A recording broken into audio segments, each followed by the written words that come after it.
Arrival of the simp in battle through the heavens. अध्याय 51। डूची महाद्वीप पर विभिन्न प्रमुख ताकतें, खासकर उच्च श्रेणी के कीमियागर जिनके पास प्रभावशाली नेटवर्क होते हैं, हमेशा से ही कीमियागरों की तलाश में रही हैं। अगर जियाओ परिवार की देखरेख एक 3 श्रेणी का कीमियागर कर सकता तो जियाओ परिवार के लिए वुतान शहर में नंबर 1 परिवार बनना बेहद आसान काम होता। वरिष्ठ, क्या मैं पूछ सकता हूं कि आप पहले किस श्रेणी के कीमियागर थे? याओचेन के कीमियागर होने की बात जानने के बाद जियाओ यान का स्वर और भी विनम्र हो गया। किस श्रेणी के कीमियागर? हम। जैसे ही याओचेन जियाओ यान के सवाल का जवाब देने वाला था, उसकी सफ़ेद भौहें अचानक थोड़ी सिकुड़ गईं और वह पास के जंगल की ओर मुड़कर बोला, छोटा, तुम इतनी देर से छुपकर सुन रहे हो, क्या अब समय नहीं आ गया है कि तुम खुद को दिखाओ? याओचेन के शब्द कहने के कुछ ही देर बाद वुलैंग बलुआ पत्थर के विशालकाय अजगर के साथ जंगल से बाहर निकला। उसने याओचेन की ओर हाथ जोड़कर कहा, वुलांग सीनियर का अभिवादन करता है। ये जूनियर बिग येलो को पीछे के पहाड़ पर टहला रहा था और संयोग से सीनियर और यंग मास्टर शियाओ को बात करते हुए देख लिया। कृपया बुरा मत मानना, सीनियर। याओचेन ने अपनी दाढ़ी पर हाथ फेरा और गहरे अर्थ में पूछा, छोटे दोस्त, तुमने पहले कहा था कि तुम्हारे गुरु मास्टर जियुवो हैं, लेकिन मैंने सेंट्रल प्लेन्स में ऐसे किसी व्यक्ति के बारे में कभी क्यों नहीं सुना? वुलांग ने बिना अपना भाव बदले उत्तर दिया, मेरे गुरु हमेशा से प्रसिद्धि और धन के प्रति उदासीन रहे हैं और उन्हें भटकते बादल और जंगली सारस जैसा जीवन जीने में आनंद आता है, इसलिए ये स्वाभाविक है कि सीनियर ने उनका नाम नहीं सुना होगा। याओचेन को वुलांग के उत्तर पर ज्यादा संदेह नहीं हुआ। आखिरकार डूक्वी महाद्वीप पर कई डूजून शक्तियां हैं और उनमें से कई विलक्षण व्यक्तित्व वाले हैं। कुछ डूजून शक्तियां, हालांकि प्रसिद्ध नहीं हैं, भयानक शक्ति रखती हैं। क्या मैं सीनियर का आदरणीय नाम जान सकता हूँ? आप मुझे याओचेन कह सकते हैं। वुलांग ने यह सुना और चौंकते हुए कहा, याओचेन? क्या सीनियर आदरणीय याओ हो सकते हैं? ओह, क्या आपने इस बूढ़े का नाम सुना है? अगर याओचेन को पहले थोड़ा शक था कि मास्टर जियुवो वुलांग द्वारा गढ़ा गया है, तो जब उसने वुलांग को तुरंत आदरणीय याओ की उपाधि बोलते सुना तो उसे यकीन हो गया कि मास्टर जियुवो सचमुच मौजूद हैं। क्योंकि अगर मास्टर जियुवो वुलांग द्वारा गढ़ा गया था तो वुलांग के अनुभव के आधार पर उसके लिए याओचेन नाम को आदरणीय याओ की उपाधि से जोड़ना नामुमकिन होगा। मध्य मैदानों में केवल कुछ डूजुन स्तर के प्रभावशाली लोग ही जानते होंगे कि आदरणीय याओ को याओचेन कहलाना पसंद था। वुलांग ने एक समर्पित प्रशंसक का भाव धारण किया और याओचेन की ओर प्रशंसा और सम्मान भरी नजरों से देखते हुए कहा, मेरे गुरु ने एक बार कहा था कि डूजुन के दिग्गजों में बहुत कम लोग हैं जो उनकी प्रशंसा अर्जित कर सकते हैं, लेकिन आदरणीय याओ उनमें से एक है जिनका वह बहुत सम्मान करते हैं। महाद्वीप के प्रथम कीमियागर की आपकी उपाधि ही अपार श्रद्धा जगाने के लिए पर्याप्त है। हाँ, आपके गुरु मेरी बहुत प्रशंसा करते हैं। ये सब तो खोखली उपाधियां हैं, बताने लायक नहीं। याओचेन ने वुलांग के श्रद्धापूर्ण भाव देखे, उसके होठों पर एक हल्की सी मुस्कान तैर गई और उसने बेपरवाही से अपना हाथ हिलाया। डिंग! याओचेन खिलाड़ी के सिंपिंग से मन ही मन खुश हुआ। उसने एक कीमियागर प्रोफेशन बुक और 53 सिम्प गेम सिक्के गिरा दिए। वुलांग ने अपने कान में सिस्टम नोटिफिकेशन की आवाज़ सुनी तो उसकी आंखों में एक चमक सी आ गई, लेकिन उसे थोड़ा अफसोस भी हुआ। याओचेन अभी अभी लोगों के सामने आया था और उसकी ताकत अभी अभी थोड़ी सी बहाल हुई थी, वरना अपनी डूजुन स्तर की ताकत के साथ उसके लिए सिर्फ इतने कम सिम्प गेम के सिक्के गिराना नामुमकिन होता। ओह! उनके बगल में खड़ा जियाओ यान वुलैंग और याओचेन के बीच बातचीत देखकर दंग रह गया। हालांकि वुलैंग ने सीधे तौर पर यह नहीं कहा था कि याओचेन 9 रैंक का कीमियागर है, सिर्फ महाद्वीप का पहला कीमियागर शीर्षक के आधार पर जियाओ यान अंदाज़ा लगा सकता था कि याओचेन 9 रैंक का कीमियागर है।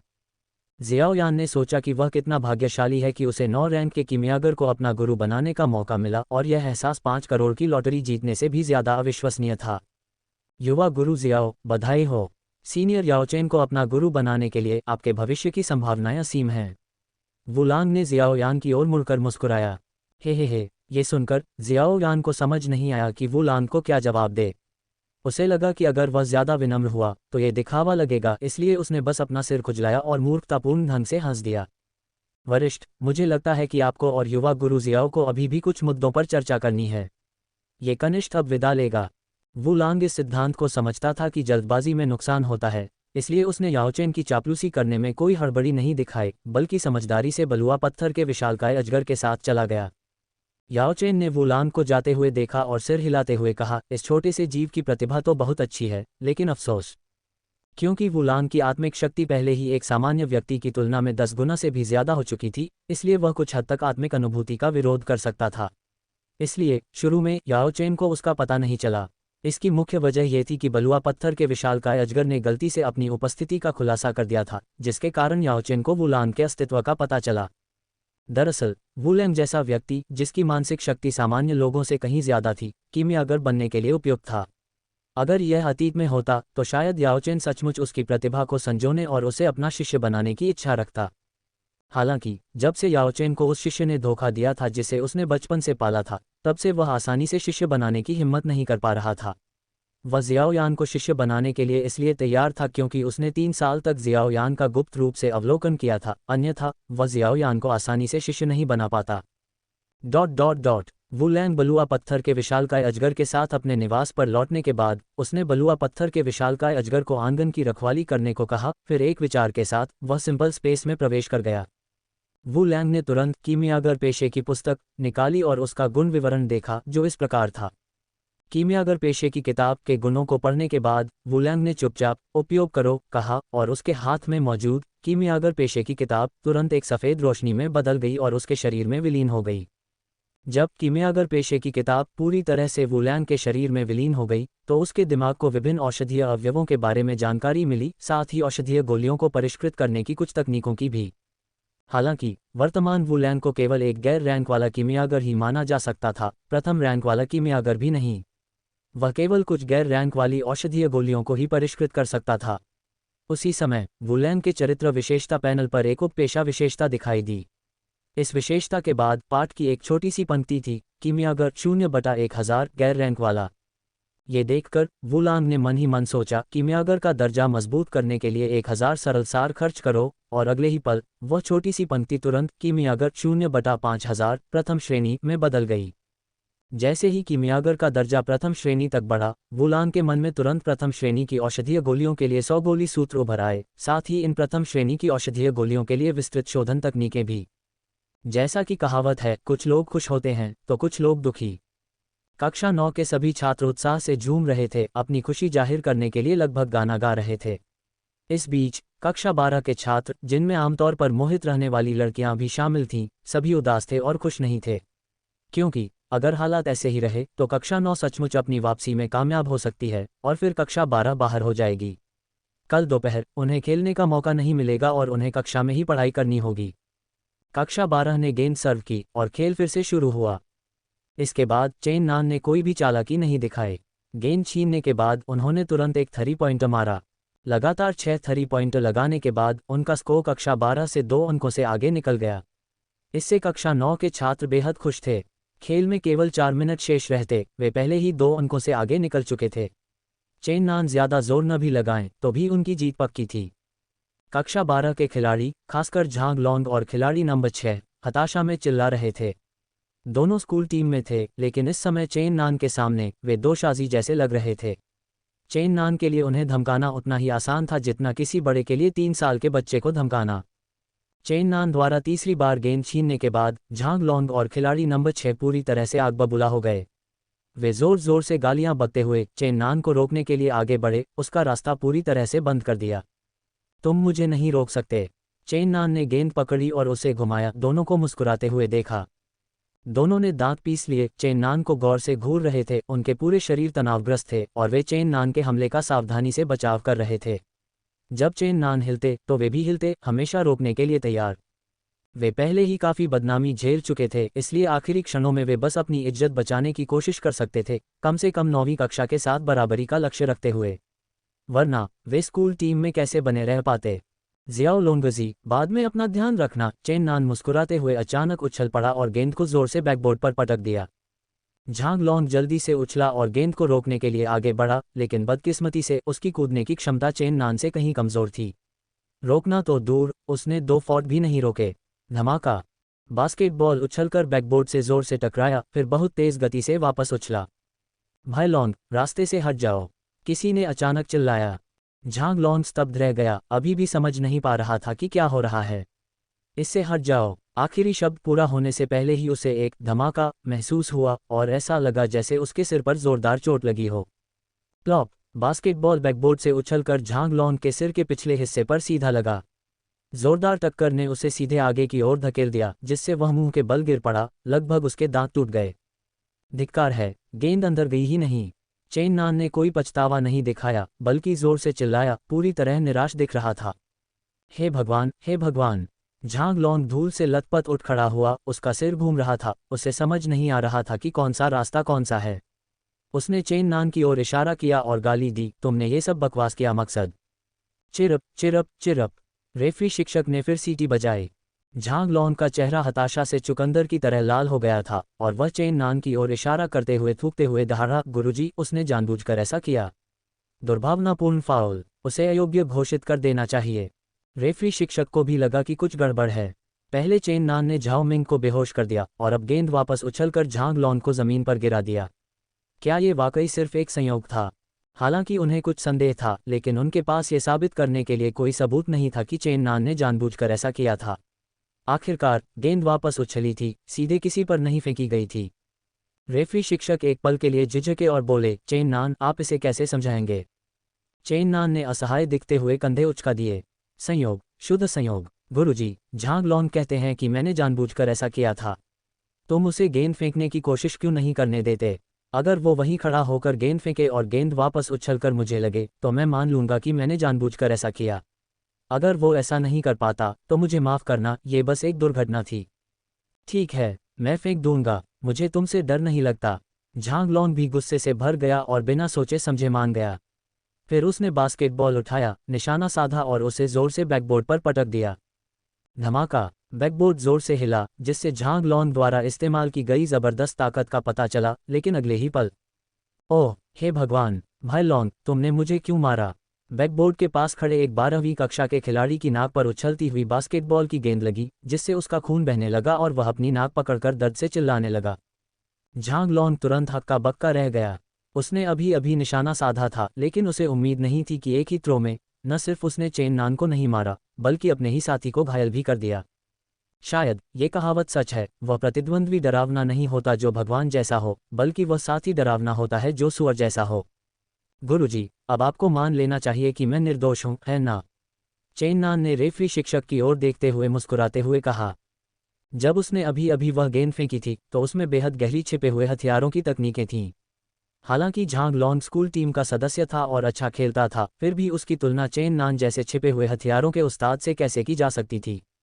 रेफरी शिक्षक ने सिर हिलाया, 3 मिनट बाकी हैं, खेल जारी है। कक्षा 12 के जिस लड़के की नाक से खून बह रहा था, उसे बाहर कर दिया गया और एक कमजोर खिलाड़ी को मैदान में उतारा गया। खेल फिर से शुरू हुआ। दरअसल दूसरे हाफ में इसे खेल नहीं कहा जा सकता था, ये पूरी तरह से चेन नान द्वारा कक्षा 12 के खिलाड़ियों के साथ दुर्व्यवहार था, एक तरफा कत्लेआम। अगले 3 मिनट में चेन नान ने 2 और 3 पॉइंटर्स बनाए, 2 बार डंक किया और 1 बार रिवर्स डंक किया, जिससे कक्षा 12 के खिलाड़ी पूरी तरह से चकनाचूर हो गए और उनका आत्मविश्वास पूरी तरह से डगमगा गया। अंत में वे सभी पूरी तरह से पराजित होकर जमीन पर गिर पड़े। कक्षा 12 की बास्केटबॉल टीम में स्कूल टीम के 3 सदस्य थे और तीसरे वर्ष के छात्रों में ताकत के मामले में दूसरे स्थान पर थी, लेकिन उन्हें आज अकेले चेन नान से हारने की उम्मीद नहीं थी। कोई आश्चर्य नहीं कि सू किंग किंग ने कहा कि वह जॉर्डन से भी ज्यादा अद्भुत है। लेन यूकिन कोर्ट पर चेन नान को देखते हुए खुद को रोक नहीं पाए और बोली। खेल के बाद चेन नान अभी भी बास्केटबॉल पकड़े हुए था। उसने अचानक अपने बगल में बैठे जियाओ जीजी की तरफ देखा, उसे सू किंग किंग को गौर से घूरते हुए देखा। तुरंत उसके दिल में आग भड़क उठी और वह चिल्लाया, छोटी तारांकन, पकड़ो। फिर उसने गेंद जमीन पर पटक दी। जियाओ जीजी चौंक गई, उसे लगा कि चेन नान उसे मारने वाली है और वह जल्दी से घूम गई। हालांकि जैसे ही वह मुड़ी, चेन नान द्वारा जमीन पर पटकी गई गेंद उछलकर सीधे उसके छोटे तारांकन से टकरा गई।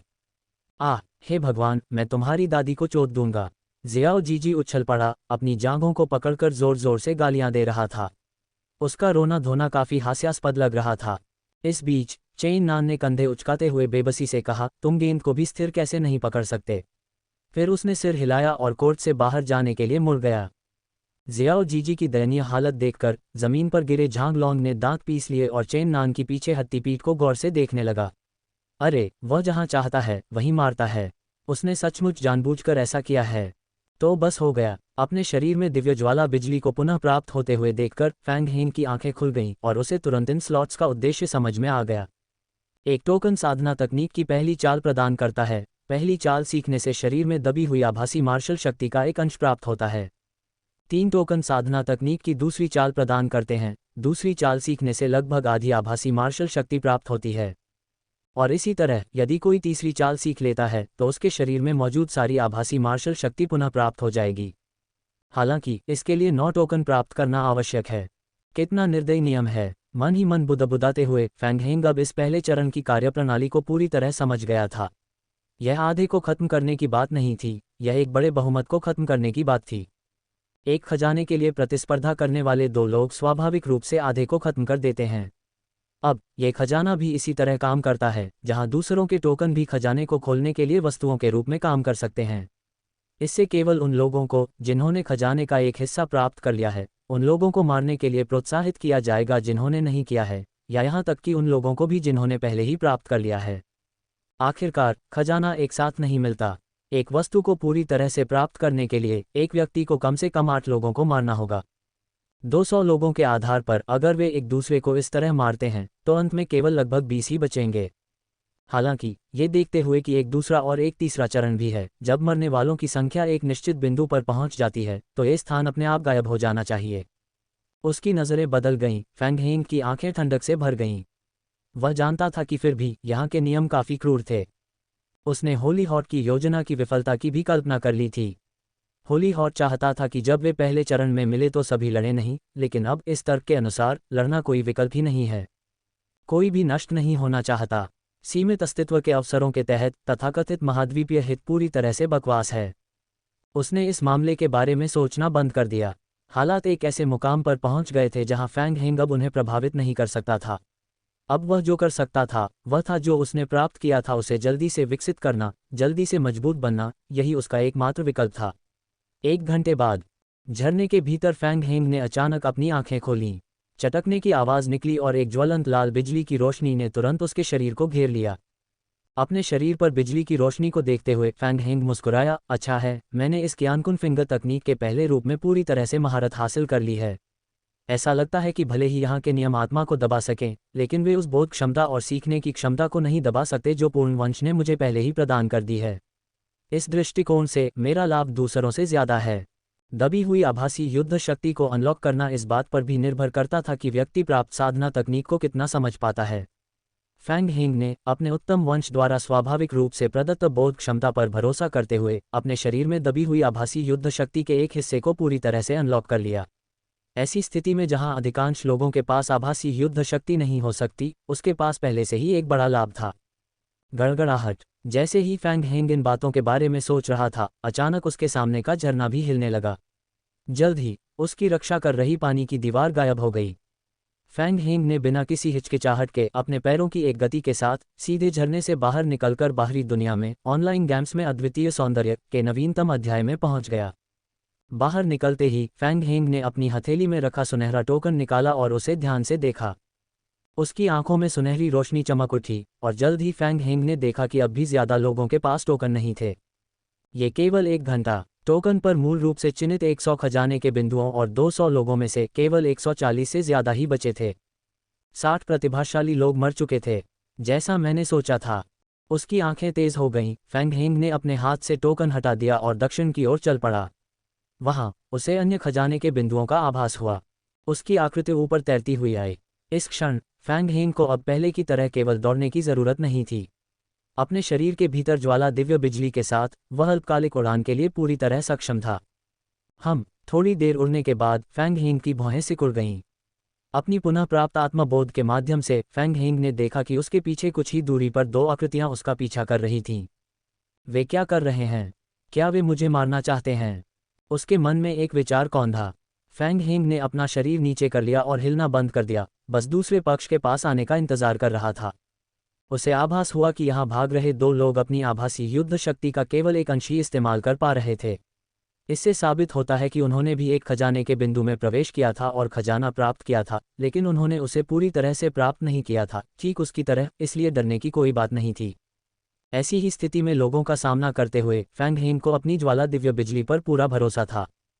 फुस। तभी फैंग हेंग के सामने अचानक एक और आकृति प्रकट हुई। फैंग हेंग ने पहचान लिया कि यह व्यक्ति शाही युद्ध महाद्वीप का एक प्रतिभाशाली व्यक्ति था, जिसने कभी ज्यादा उपस्थिति नहीं दिखाई थी और उसका उससे कोई टकराव नहीं था। उसने उम्मीद नहीं की थी कि वह अब अचानक उसके सामने प्रकट हो जाएगा। टोकन छीनना चाहते हो? बिना हिले डुले फैंग हेंग ने अपनी भौहें उठाईं और सीधे पूछा। युवक ने कुछ देर फैंग हेंग को ऊपर से नीचे तक देखा और आखिरकार उसकी आंखें चमक उठीं। लगता है तुमने खजाने का एक हिस्सा पहले ही हासिल कर लिया है। अगर ऐसा है तो मैं विदा लेता हूँ। ये कहते हुए युवक जाने वाला था। वह फैंग जियाओ को नहीं जानता था, लेकिन उसने पहले अराजकता शहर के संरक्षक परिवार यू परिवार द्वारा फैंग हेंग की घेराबंदी देखी थी। उन परिस्थितियों में फैंग हेंग वापस आ गया था और अब फैंग हेंग भी उसके जैसा ही था, एक ऐसा व्यक्ति जिसने खजाने का एक हिस्सा हासिल कर लिया था। वह स्वाभाविक रूप से उसे उकसाना नहीं चाहता था। मेरी सलाह है कि तुम उस तरफ मत जाओ। युवक को समझदारी से मुड़ते देख फैंग हेंग ने हल्के से कहा, वहां बहुत से लोग हैं। फुफ। शाही सैन्य महाद्वीप से आया वह युवक जैसे ही वहां से चला गया, हवा के फटने की आवाज आई। उसके लिए लोगों का होना अच्छी बात थी, उसे टोकन चाहिए थे। उस युवक को जाते देख फैंग हेंग ने अपना सिर हिलाया और कुछ नहीं कहा। उसने दूसरे पक्ष को पहले ही सलाह दे दी थी, लेकिन वह फिर भी चला गया।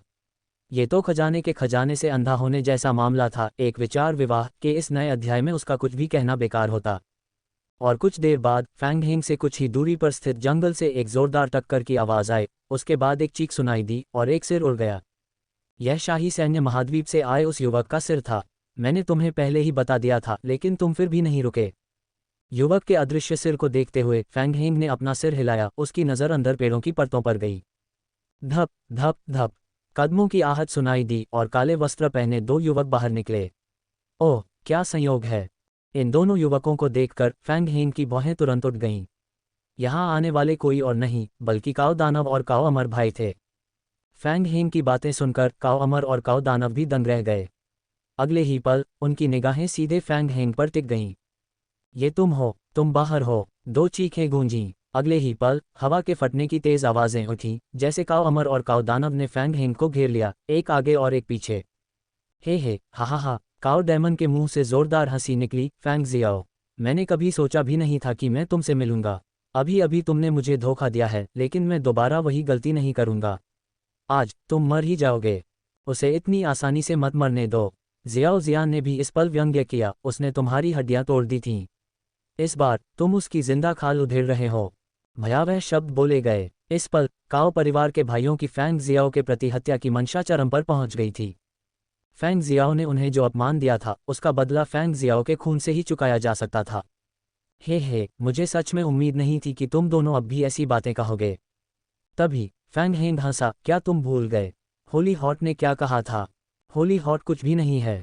काओ डेमन ने वहीं गाली दी, अगर हम उससे मिले तो उसे मार ही डालेंगे। ये कोई बाहर की बात नहीं है, यहाँ कोई नियम नहीं है। बिल्कुल, जीतने वाला राजा होता है, हारने वाला डाकू। तुम इस सिद्धांत को नहीं समझोगे, है ना? काओ अमर ने एक भयावह मुस्कान के साथ कहा। हे, चूंकि तुमने ऐसा कहा है, मुझे राहत मिली है। फैंग हेंग मुस्कुराया और सिर हिलाया, क्योंकि इसका मतलब है कि अगर मैं तुम्हें मार दूंगा तो कोई कुछ नहीं कहेगा। हा, हमें मार दो! धमाका! काओ डेमन की आकृति अचानक फैंग हेंग के सामने प्रकट हुई और उसकी मुट्ठियां फैंग हेंग की छाती पर जोर से टकराईं। क्या तुम हमें मार सकते हो? भयानक ऊर्जा के साथ साथ भयानक शब्द भी फूट पड़े।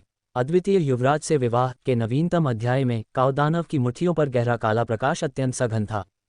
कितना शक्तिशाली यीन आत्मा क्यों! इस शक्ति को देखकर फैंग हेंग ने सिर हिलाया। दुर्भाग्य से मेरी शक्ति बुराई को तोड़ने में माहिर है। कड़क! फैंग हेंग के शरीर से लगातार लाल लाल बिजली चमक रही थी। पल भर में इससे काओ दानव की मुट्ठियों में दरारें पड़ गईं और वह गहरा काला प्रकाश ऐसे फूट पड़ा मानो उसका सामना उसके शत्रु से हो गया हो। क्या! ये दृश्य देखकर काओ दानव तुरंत चिल्लाया। तभी फैंग हेंग की आकृति गोई मेई की तरह उसके सामने आ गई और एक उंगली अचानक काओ दानव के गले की ओर इशारा कर गई। यह उंगली बेहद तेज और बेहद धीमी थी, मानो उसने अनंत काल को एक झटके में चीर दिया हो, और फिर इस क्षण समय अचानक रुक गया, जिससे लोग भ्रमित हो गए। धड़क! एक तीखी आवाज गूंजी। काओ दानव के शरीर को पीछे हटने का भी समय नहीं मिला। फैंग हेंग की उंगली से उसका गला बस टकराया और उसके मुंह और नाक से खून की धार बहने लगी।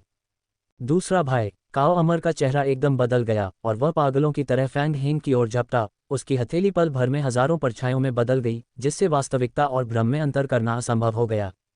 हालांकि फैंग हेंग मुस्कुराया और जमीन की ओर उंगली उठाई। बिजली की एक चमक कौंधी, जिसने काओ अमर के नीचे की जमीन को तुरंत एक बड़े गड्ढे में बदल दिया और काओ अमर तुरंत उसमें गिर गया। ये ज्वाला दिव्य बिजली की शक्ति है। काओ अमर दहाड़ा, उसका शरीर उलट गया और वह फिर से फैंग हेंग के सामने खड़ा हो गया। तुम्हें ये शक्ति कैसे मिल सकती है? हे, तुम क्या सोचते हो?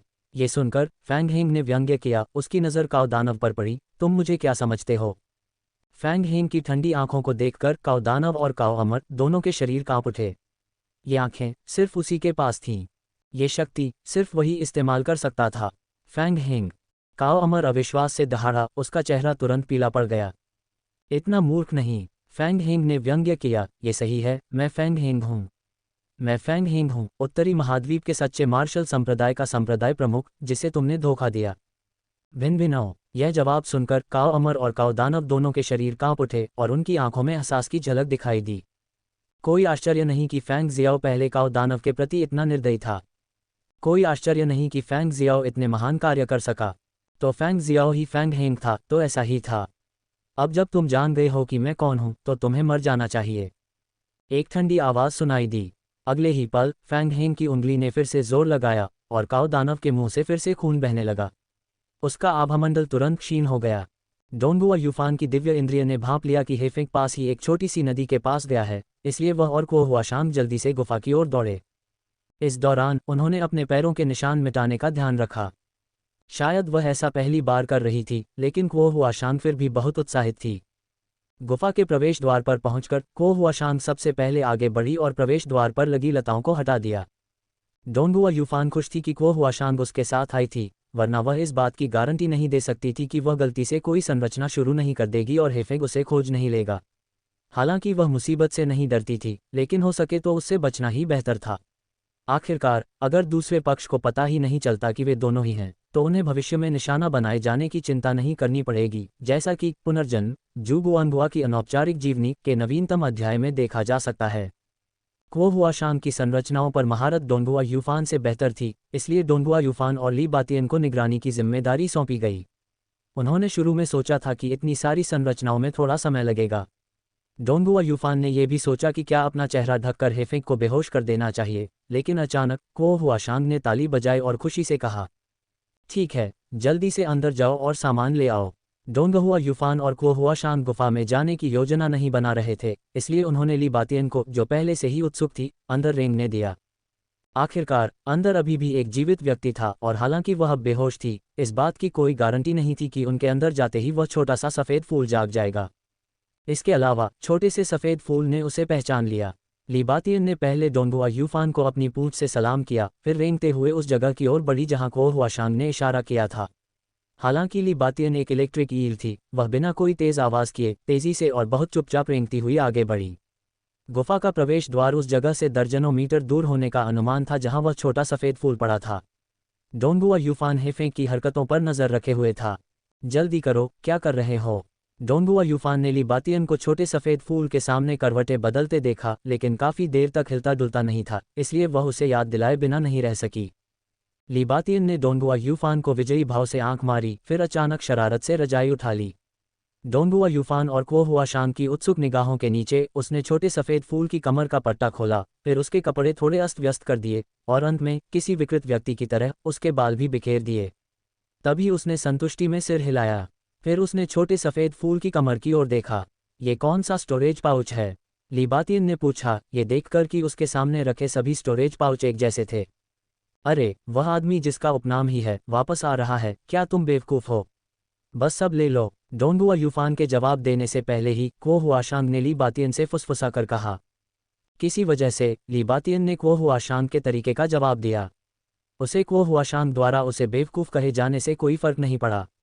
इसके बजाय उसने मुस्कुराते हुए छोटे सफ़ेद फूल की कमर से तीनों स्टोरेज पाउच निकाल लिए।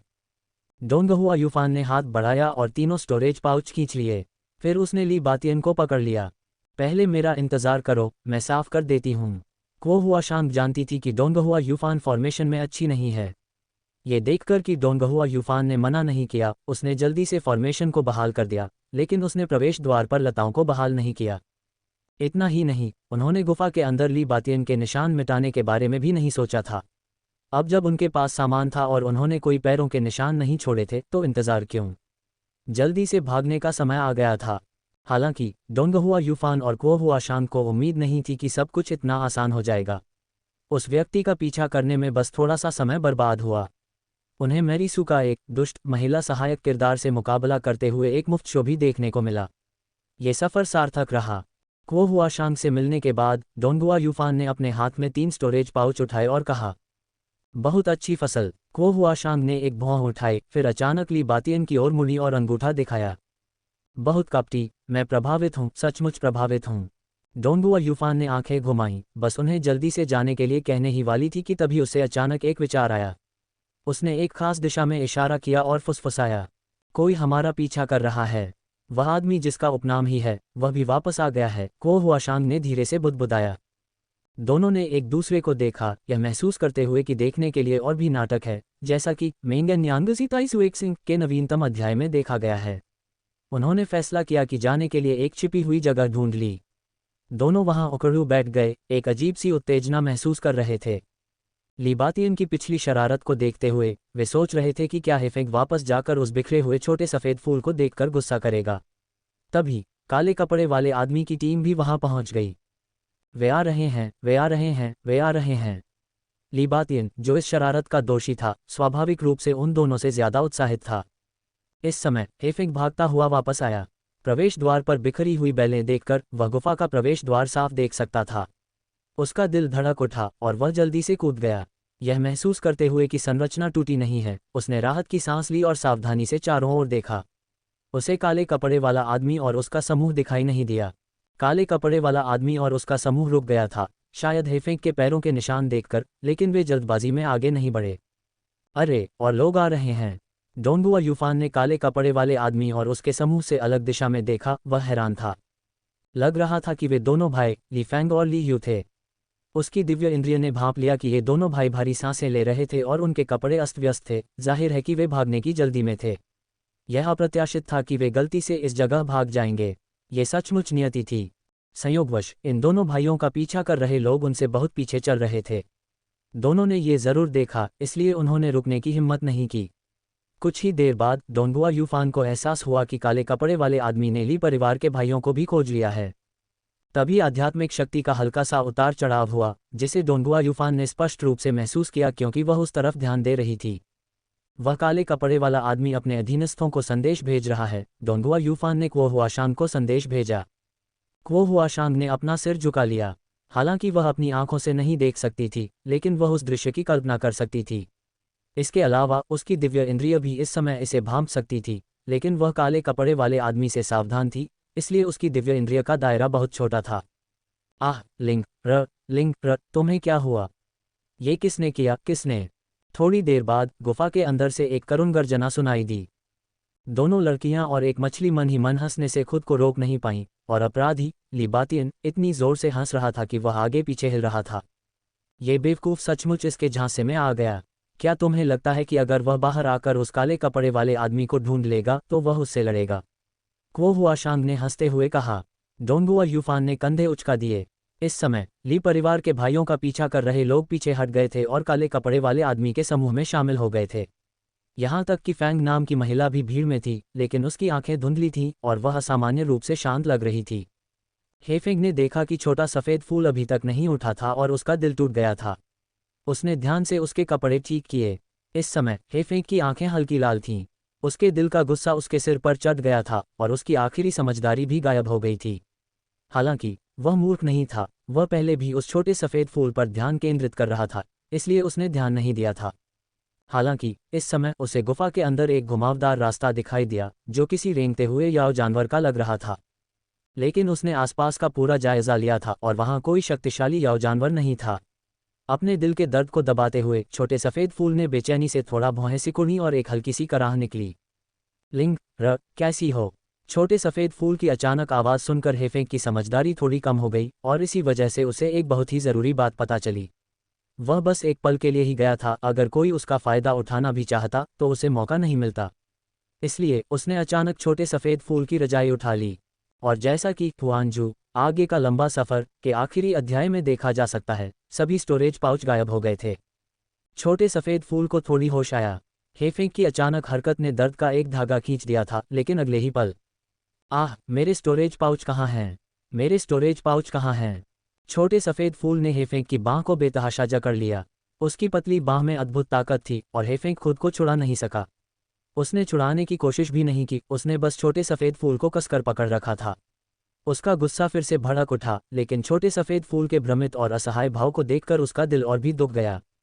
लिंग र, शांत हो जाओ। तुमने अपनी दिव्य इंद्रिय को चोट पहुंचाई है, तुम इतनी उत्तेजित नहीं हो सकती। हेफेंग का इस समय छोटे सफ़ेद फूल के बारे में इतना चिंतित होना दुर्लभ था, लेकिन ली बातियन की शरारत आखिरकार समझ में आ गई। मेरे स्टोरेज पाउच। छोटा सफ़ेद फूल अपने स्टोरेज पाउच खोकर रोता रहा। हेफेंग ने उसे अपनी बाहों में कसकर पकड़ रखा था, तब भी वह सवाल पूछती रही। उसकी आवाज़ तेज होती गई और उसके चेहरे पर आंसू बहने लगे। उसकी हमेशा की नाजुक सुंदरता, जहां वह बोलना तो चाहती थी पर खुद को रोके हुए थी, पूरी तरह से गायब हो गई। उसकी आंखें लाल हो गई थीं और उसके नाखून बेरहमी से हेफेंग में गड़ गए थे। छोटे सफ़ेद फूल के दिखने के बावजूद हेफेंग ने उसे जाने नहीं दिया। हालांकि वह उसकी इस हालत से थोड़ा हैरान था, फिर भी उसने धीरे से उसकी पीठ थपथपाई और कहा, कोई बात नहीं। अगर वे खो गए हैं तो जाने दो। मेरे तुम्हारे हैं, मेरे पास जो कुछ भी है वह तुम्हारा है। परेशान मत हो, शांत हो जाओ। हेफेंग ने अपना स्टोरेज पाउच निकालकर छोटे सफ़ेद फूल के सामने रखते हुए उसे दिलासा दिया। नहीं, मुझे यह नहीं चाहिए, मुझे मेरे स्टोरेज पाउच चाहिए। क्या तुम ही थे जो उन्हें ले गए थे? क्या तुम ही थे? छोटी सफ़ेद फूल ने हेफेंग को एक हाथ से दूर धकेल दिया। इतना ही नहीं, उसने स्टोरेज पाउच भी हेफेंग के सामने जोर से फेंक दिया। उसकी आंखें लाल हो गईं और उसका चेहरा नफरत से भर गया। हेफेंग चौंक गया। छोटी सफ़ेद फूल का वर्तमान रूप बहुत डरावना था, लेकिन ये सिर्फ एक पल के लिए था। हेफेंग तुरंत फिर आगे बढ़ा। इस बार उसने छोटी सफ़ेद फूल को कसकर पकड़ लिया, उसे छूटने नहीं दिया। क्या हुआ, कैसी है? ली परिवार के भाई, जो इस जगह भाग कर आए थे, एक तेज महिला चीख सुनकर चौंक गए। लेकिन साथ ही उन्होंने छोटी सफ़ेद फूल की आवाज़ पहचान ली। इस चिंता में कि उसे कुछ हो गया है, वे जल्दी से आवाज़ के स्रोत की ओर दौड़े। चले जाओ, मुझे छोड़ दो। मेरे स्टोरेज पाउच। तुमने मुझे छोड़ दिया। जब ली परिवार के भाई अंदर आए तो हेफेंग ने उस छोटे से सफ़ेद फूल को कसकर पकड़ रखा था और वह छूटने के लिए संघर्ष कर रही थी। तुमने उसे जाने दिया, को जाने दिया। ये दृश्य देखकर दोनों को लगा कि उनकी प्यारी बेटी के साथ कोई दुर्घटना हो गई है। उनके चेहरे गुस्से से भर गए। वे आगे बढ़े और हेफेंग को खींचकर दूर ले गए। हेफेंग के खींचे जाने के बाद उसके दिल का गुस्सा चरम पर पहुंच गया। वह संघर्ष करते हुए अपने पैरों पर खड़ा हुआ और बाईं ओर खड़े ली यू को मुक्का मारा। ये सब तुम्हारी गलती है। अगर तुमने को स्वर्गीय वज्र मोती लाने के लिए बाहर नहीं बुलाया होता तो की हालत ऐसी नहीं होती। तुम हमें दोष दे रहे हो। तुम ही हो जिसने को इस तरह नुकसान पहुंचाया है। अगर तुम्हारी मंगेतर नहीं आती तो अपनी दिव्य इंद्रिय को चोट नहीं पहुंचाती। गुफा से चीखें और झगड़े लगातार गूंज रहे थे। काले कपड़े वाले आदमी की टीम चुपचाप गुफा के पास पहुंची। डोंगहुआ यूफान ने गुफा के अंदर से कभी कभार घुरघुराहटें सुनी, जिससे पता चला कि कोई लड़ाई छिड़ गई है। उसकी दिव्य इंद्रिय ने इसकी पुष्टि की। काले कपड़े वाले आदमी की मौजूदगी के कारण कोहुआ शान केवल डोंगहुआ यूफान का सीधा प्रसारण ही सुन पा रहा था। अरे, वह आदमी जिसका उपनाम ही है और वह छोटा भाई ये सोंग में लड़ रहे हैं। अरे, बॉस ने तो उस छोटे सफ़ेद फूल के पास जाने का मौका ही ले लिया। वह उसे पकड़े हुए है। डोंगहुआ यूफान ने काले कपड़े वाले आदमी की प्रगति देखते हुए बताया। और फिर डोंगहुआ यूफान के एक पल के लिए चुप हो जाने पर कोहुआ शांग ने उत्साह से पूछा, क्या हुआ? अपने भाई फैंग से कहो, भाई फैंग यहाँ हैं। ली फैंग हेफेंग से अलग था। वह आगे बढ़ा, सीधे छोटे सफ़ेद फूल का हाथ थामा और फिर उसे धीरे से गले लगा लिया। नन्ही सफ़ेद फूल कुछ देर तक रोती रही। उसका सिर और भी ज्यादा दुख रहा था और उसकी आवाज़ धीरे धीरे धीमी हो गई। अपने सामने खड़े चंद लोगों को साफ साफ देखकर उसके चेहरे पर दया आ गई। उसकी लाल आंखें, आंसुओं के धब्बे और पीला चेहरा उसे बेहद दुखी कर रहा था। ली फैंग, काश उस पल वह उसकी जगह ले पाता। उसने अपनी मुट्ठी भींच ली। उसके चेहरे के आंसू पोंछना चाहता था, फिर भी उसे चोट पहुंचाने से डर रहा था। नन्ही सफ़ेद फूल बस चुपचाप आंसू बहाती रही। उसकी आंखें खाली थीं, कुछ नहीं बोल रही थी। लेकिन इस नज़ारे ने गुफा में मौजूद तीनों आदमियों को और भी असहनीय बना दिया। मैं तुमसे विनती करता हूँ, उदास मत हो, ठीक है? अब तुम घायल हो गए हो। ली फैंग ने नन्ही सफ़ेद फूल की पीठ थपथपाते हुए धीरे से कहा। भाई फैंग, मेरे स्टोरेज पाउच चले गए हैं। मेरे पास कुछ नहीं बचा है। छोटे सफ़ेद फूल की आवाज़ कुछ भारी थी, लेकिन उसके पीले चेहरे के साथ मिलकर वहां उपस्थित तीनों पुरुषों को अनजाने में उदासी का एहसास हुआ। मुझे पता है। कोई बात नहीं, अगर तुमने उन्हें खो दिया है तो भाई फैंग के पास हैं। तुम जो भी चाहो भाई फैंग तुम्हारे लिए खरीद लेंगे, चाहे मुझे छीनना पड़े भाई फैंग तुम्हारे लिए छीन लेंगे। ठीक है। छोटे सफ़ेद फूल की बात सुनकर ली फैंग बहुत खुश हुआ और जल्दी से वादा किया। फिर उन तीनों ने धीरे से दिलासा दिया, इस डर से कि कहीं तेज आवाज़ छोटे सफ़ेद फूल को डरा न दे। इस समय छोटा सफ़ेद फूल एक नाजुक गुड़िया की तरह था जिसे सावधानी से संभाल कर रखने की ज़रूरत थी। डोंगहुआ यूफान अपनी बाँह रगड़ती रही, उसे लग रहा था कि मैरीसू के ये संवाद उसके रोंगटे खड़े कर रहे हैं। हालांकि उसे मैरीसू पसंद नहीं थी, लेकिन जब वह किसी और को इतना दुखी होते देखती तो उसे हमेशा थोड़ा सा एहसास होता था। अच्छा, हम चले जाएं। डोंगहुआ यूफान ने क्वो हुआ शांग से कहा। क्यों? अच्छा, शो अभी शुरू भी नहीं हुआ है, लेकिन मुझे हमेशा लगता है कि हम एक लड़की के साथ जो कर रहे हैं वह शायद ठीक नहीं है। डोंगहुआ यूफान इतनी पास थी कि उसकी दिव्य इंद्रिय गुफा के अंदर हर हलचल को साफ साफ भांप सकती थी। उस छोटे से सफ़ेद फूल का रूप बनावटी नहीं लग रहा था, यहाँ तक कि एक महिला होने के नाते उसे भी उस पर थोड़ा तरस आ रहा था। लेकिन जो चीज़ें उसने हासिल की थीं उन्हें वापस करना उसके लिए नामुमकिन था, इसलिए उसने सोचा कि वहाँ से चले जाना ही बेहतर है। हे, मैं जानती हूँ तुम क्या सोच रही हो, लेकिन साधना जगत में कोई भी सचमुच दयनीय व्यक्ति नहीं होता। तुम्हें पता होना चाहिए कि जो लोग दयनीय होते हैं उनमें कुछ न कुछ घृणा ज़रूर होती है। ये कहने के बाद उसने अपना सिर हिलाया, डोंगुआ यूफान के कंधे पर थपथपाया, आधा चिढ़ाते हुए आधा निर्देश देते हुए। बच्चे, एक साधक होने के नाते याद रखना कि कोमल हृदय मत बनो। तुम्हें पता होना चाहिए कि जिस व्यक्ति पर तुम एक पल दया करते हो वह अगले ही पल तुम्हारी जान ले सकता है। डोंगुआ यूफान को हुआ शांग के सरल, आकर्षक और उज्ज्वल चेहरे को घूरती रही, उसे ऐसा बिल्कुल नहीं लगा कि उसने कुछ भी गलत कहा है। फिर उसने मुस्कुराते हुए चेहरा बनाया और गहरी सांस ली। शुक्रिया बहन हुआशांग, आपने मुझे एक और सबक सिखा दिया। आपका स्वागत है, आपका स्वागत है। लेकिन आपको ट्यूशन फीस देनी होगी। अच्छा, तो मैं अब प्रसारण नहीं कर रही हूँ। तुम दोनों यहाँ साधना करने के बजाय क्या कर रहे हो, बातें कर रहे हो। 20 साल का एक सख्त चेहरे वाला आदमी वहाँ आया। हालांकि युनचे पर चर्चा कर रहे दो जुबानफू शिष्य उसकी फटकार से नहीं डरे। वे दोनों हंसे और बोले, प्रशिक्षक सिकोंग, हम गलत थे। कृपया नाराज न हो बुजुर्ग महोदय, हम अभी साधना कक्ष में वापस चलते हैं। जब यह व्यक्ति प्रकट हुआ तो युनचे थोड़ा चौंका, क्योंकि वह एक ऐसा व्यक्ति था जिसे वह जानता था। सिकोंग हान का बेटा सिकोंग डू, जिसने कैनफेंग जुवानफू में उसकी बहुत मदद की थी। हम प्रशिक्षक सिकोंग, उसने उस समय कहा था कि कैनफेंग जुवानफू से स्नातक होने के बाद वह शाही शहर में नहीं रहेगा, बल्कि शाही अराजकता से बचने के लिए न्यू मून सिटी लौट जाएगा। उसने ऐसा ही किया और न्यू मून जुवानफू में प्रशिक्षक भी बन गया। हालांकि वह बहुत छोटा था, जुवानफू के शिष्यों से बस कुछ ही साल बड़ा। अब वह आधिकारिक तौर पर आत्मा के गहन क्षेत्र में प्रवेश कर चुका था, जिससे वह इन शिष्यों का प्रशिक्षक बनने के लिए पूरी तरह योग्य हो गया था। ओह, प्रशिक्षक सिकोंग, मैंने सुना है कि कैंगफेंग जुवानफू में रहते हुए आपका युनचे से संपर्क हुआ था। क्या ये सच है? सिकोंग डू की आंखें हिल गईं और उसने थोड़ा सिर हिलाते हुए कहा, उसके दादा और मेरे पिता की कुछ जान पहचान थी, इसलिए जब वह पहली बार कांगफेंग जुवानफू में दाखिल हुआ तो मैंने उसे ढूंढ निकाला और उसकी कुछ मदद करने की कोशिश की। लेकिन अब पीछे मुड़कर देखता हूं तो अपनी अल्प क्षमताओं के साथ उसके जैसे अद्वितीय प्रतिभाशाली व्यक्ति की मदद करना सचमुच थोड़ा बचकाना और हास्यास्पद था। ठीक है, तुम दोनों जल्दी करो और साधना करो। ये तुम्हारे लिए बातचीत करने की जगह नहीं है। हाँ, गुरु सिकोंग। दोनों जुवानफू शिष्य जल्दी से भाग गए। सिकोंग डू को कुछ याद आया, उसने उदासी के साथ आह भरी और एक कदम आगे बढ़ने ही वाला था कि उसके दाहिनी ओर से एक आवाज़ आई, वरिष्ठ भाई सिकोंग, बहुत समय हो गया। सिकोंग डू ने बगल से देखा, फिर उसका पूरा शरीर अकड़ गया और वह अपनी आंखें फाड़े यूचे को घूरने लगा जो उसकी तरफ आ रहा था। उसे अपनी आंखों पर यकीन ही नहीं हो रहा था। यूचे, तुम यहाँ कैसे? यूचे ने जल्दी से चुप रहने का इशारा किया, उसे डर था कि सिकोंग डू की आवाज़ दूसरों को आकर्षित कर लेगी। वह पास आया और बोला, मुझे उम्मीद नहीं थी कि सीनियर भाई सिकोंग न्यू मून शुवानफू में प्रशिक्षक बनेंगे, ये वाकई आश्चर्यजनक है। मुझे लगता है कि आप न्यू मून शुवानफू के इतिहास में सबसे कम उम्र के प्रशिक्षक होंगे, है ना? मैं पहले सिर्फ एक प्रशिक्षक था, कुछ हद तक अपने पिता की सुविधा के कारण, सिकोंग डू ने युनचे को देखते हुए कहा, उसकी आंखों में आश्चर्य साफ झलक रहा था। वह आत्महीनता से हंसा, लेकिन मेरी छोटी छोटी उपलब्धियां आपके सामने कहने लायक भी नहीं हैं, अमर पत्नी। अब आप दुनिया भर में सनसनी बन चुकी हैं, आपकी प्रतिष्ठा 4 महान संप्रदायों से भी ज्यादा है और आप कांगफेंग शुवानफू का गौरव हैं।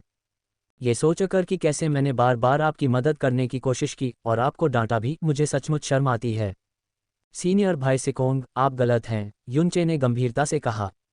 जब मैं पहली बार कांगफेंग शुवानफू पहुंचा तो वरिष्ठ भाई सिकोंग ने मुझे बहुत मदद और मार्गदर्शन दिया। वरिष्ठ भाई सिकोन की मदद के बिना मैं शुवानफू में इतनी जल्दी बस नहीं पाता। मैंने इन बातों को हमेशा ध्यान में रखा है।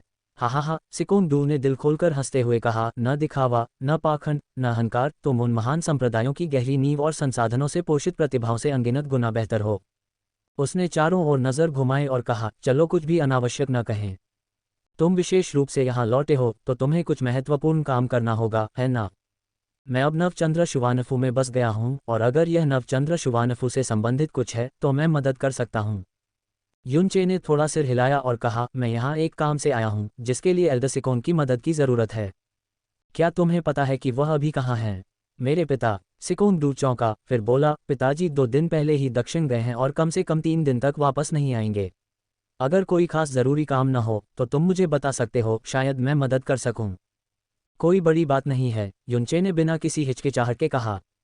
मैं अपने दादा और छोटी चाची को लेने लियू युन शहर लौटने की तैयारी कर रहा हूँ। जियाओ संप्रदाय काया और निर्दयी है, मेरे दादा और छोटी चाची का बहुत ज़्यादा ऋणी है। उनके साथ फिर से जुड़ने के बाद मेरे लिए उन्हें जियाओ संप्रदाय में बने रहने देना असंभव है। शाही शहर अब अराजकता की स्थिति में है और वहाँ की जटिल ताकतों और संरचनाओं के साथ मुझे उन्हें वहाँ रखने में भी सहजता नहीं है, इसलिए। सिकोन डू ने सिकोन हान से युनचे और जियाओ संप्रदाय के बारे में सुना था। वह तुरंत समझ गया और मुस्कुराते हुए बोला, मुझे लगा था कि यह कोई गंभीर बात है, पता चला कि यह बहुत ही साधारण मामला है।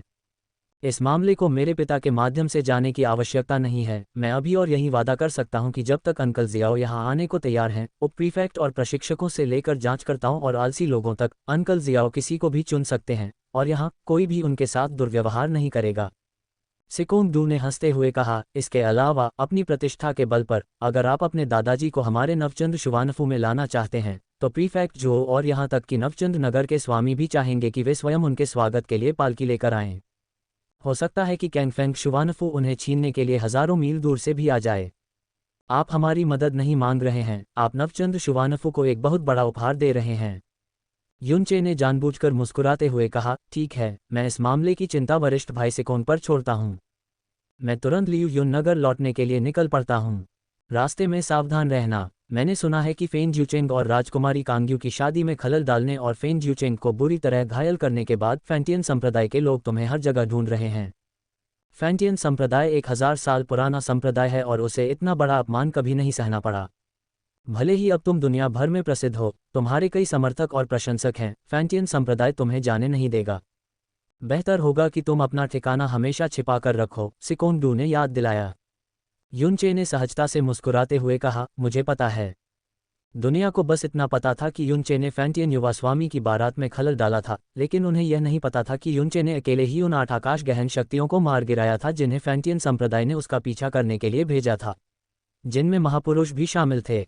वरना कैंगफेंग साम्राज्य में उसकी वजह से और भी ज्यादा हलचल मच जाती। ओह, कुछ ऐसा है जो शायद तुम्हारे काम आ सकता है। सिकोन डू को अचानक कुछ याद आया। कुछ दिन पहले जब मैं अपने पिता को विदा करने न्यू मून सिटी के बाहर गया था तो मुझे एक बहुत ही जाना पहचाना और परेशान करने वाला चेहरा दिखाई दिया। तुम भी इस व्यक्ति को जानते हो, लगता है तुम्हारा उससे झगड़ा भी हुआ था। ओह, युनचे ने हैरानी से पूछा। फेन जुचेन। युनचे थोड़ा चौंका। फेन डुआनहुन का तीसरा बेटा फेन जुचेन फेन जुएबी से मतभेद के कारण फैंटियन संप्रदाय छोड़कर कैंगफेंग जुवानफू में शामिल हो गया था और लंबे समय से आंतरिक संप्रदाय की आकाश गहन रैंकिंग में प्रथम स्थान पर था। हालांकि जिस दिन वह रैंकिंग युद्ध में भाग लेने के लिए तियानजियान माउंटेन विला जा रहा था, उसे उकसाने के लिए युनचे ने उसे बुरी तरह पीटा था। इस वजह से वह रैंकिंग युद्ध में भाग नहीं ले सका और उसके बाद से उसकी कोई खबर नहीं मिली।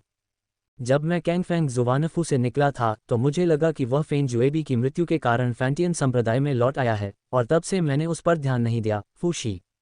उस दिन मैंने बस एक झलक देखी और लगा कि वह वही है, लेकिन उसके यहाँ आने का कोई कारण नहीं है और हाल ही में फैंटियन बाहरी संप्रदाय से कोई असामान्य गतिविधि नहीं हुई है। या शायद मैंने गलत देखा, सिकोन डू ने हिचकिचाते हुए कहा। युनचे ने एक पल सोचा, फिर सिर हिलाया और कहा, मैं समझ गया। वरिष्ठ भाई सिकोन, मुझे ये बताने के लिए धन्यवाद। हमें जल्द ही फिर मिलना चाहिए। सिकोन डू के साथ ध्वनि संचरण के निशानों का आदान प्रदान करने के बाद युनचे न्यू मून जुवानफू से निकलकर अपने स्नो फीनिक्स जानवर पर सवार होकर सीधे लियू युन शहर की ओर चल पड़ा। कैंगफेंग साम्राज्य का सबसे छोटा शहर होने के नाते लियू युन शहर हमेशा से ही जीवंतता और समृद्धि से असंबंधित प्रतीत होता था। जब वह थोड़ा शांत और पुराना शहर पूरी तरह से उसकी नज़रों में आया तो युनचे का दिल बेकाबू होकर धड़कने लगा, धप धप। 16 साल यहाँ रहने के बाद युनचे के मन में इस छोटे से शहर के लिए भावनाएं कैसे न हो जो उसके बचपन की सारी यादें समेटे हुए था।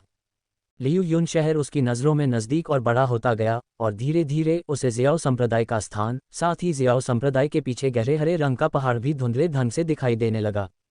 उसके दिल में घर की याद और घबराहट की भावना जाग उठी।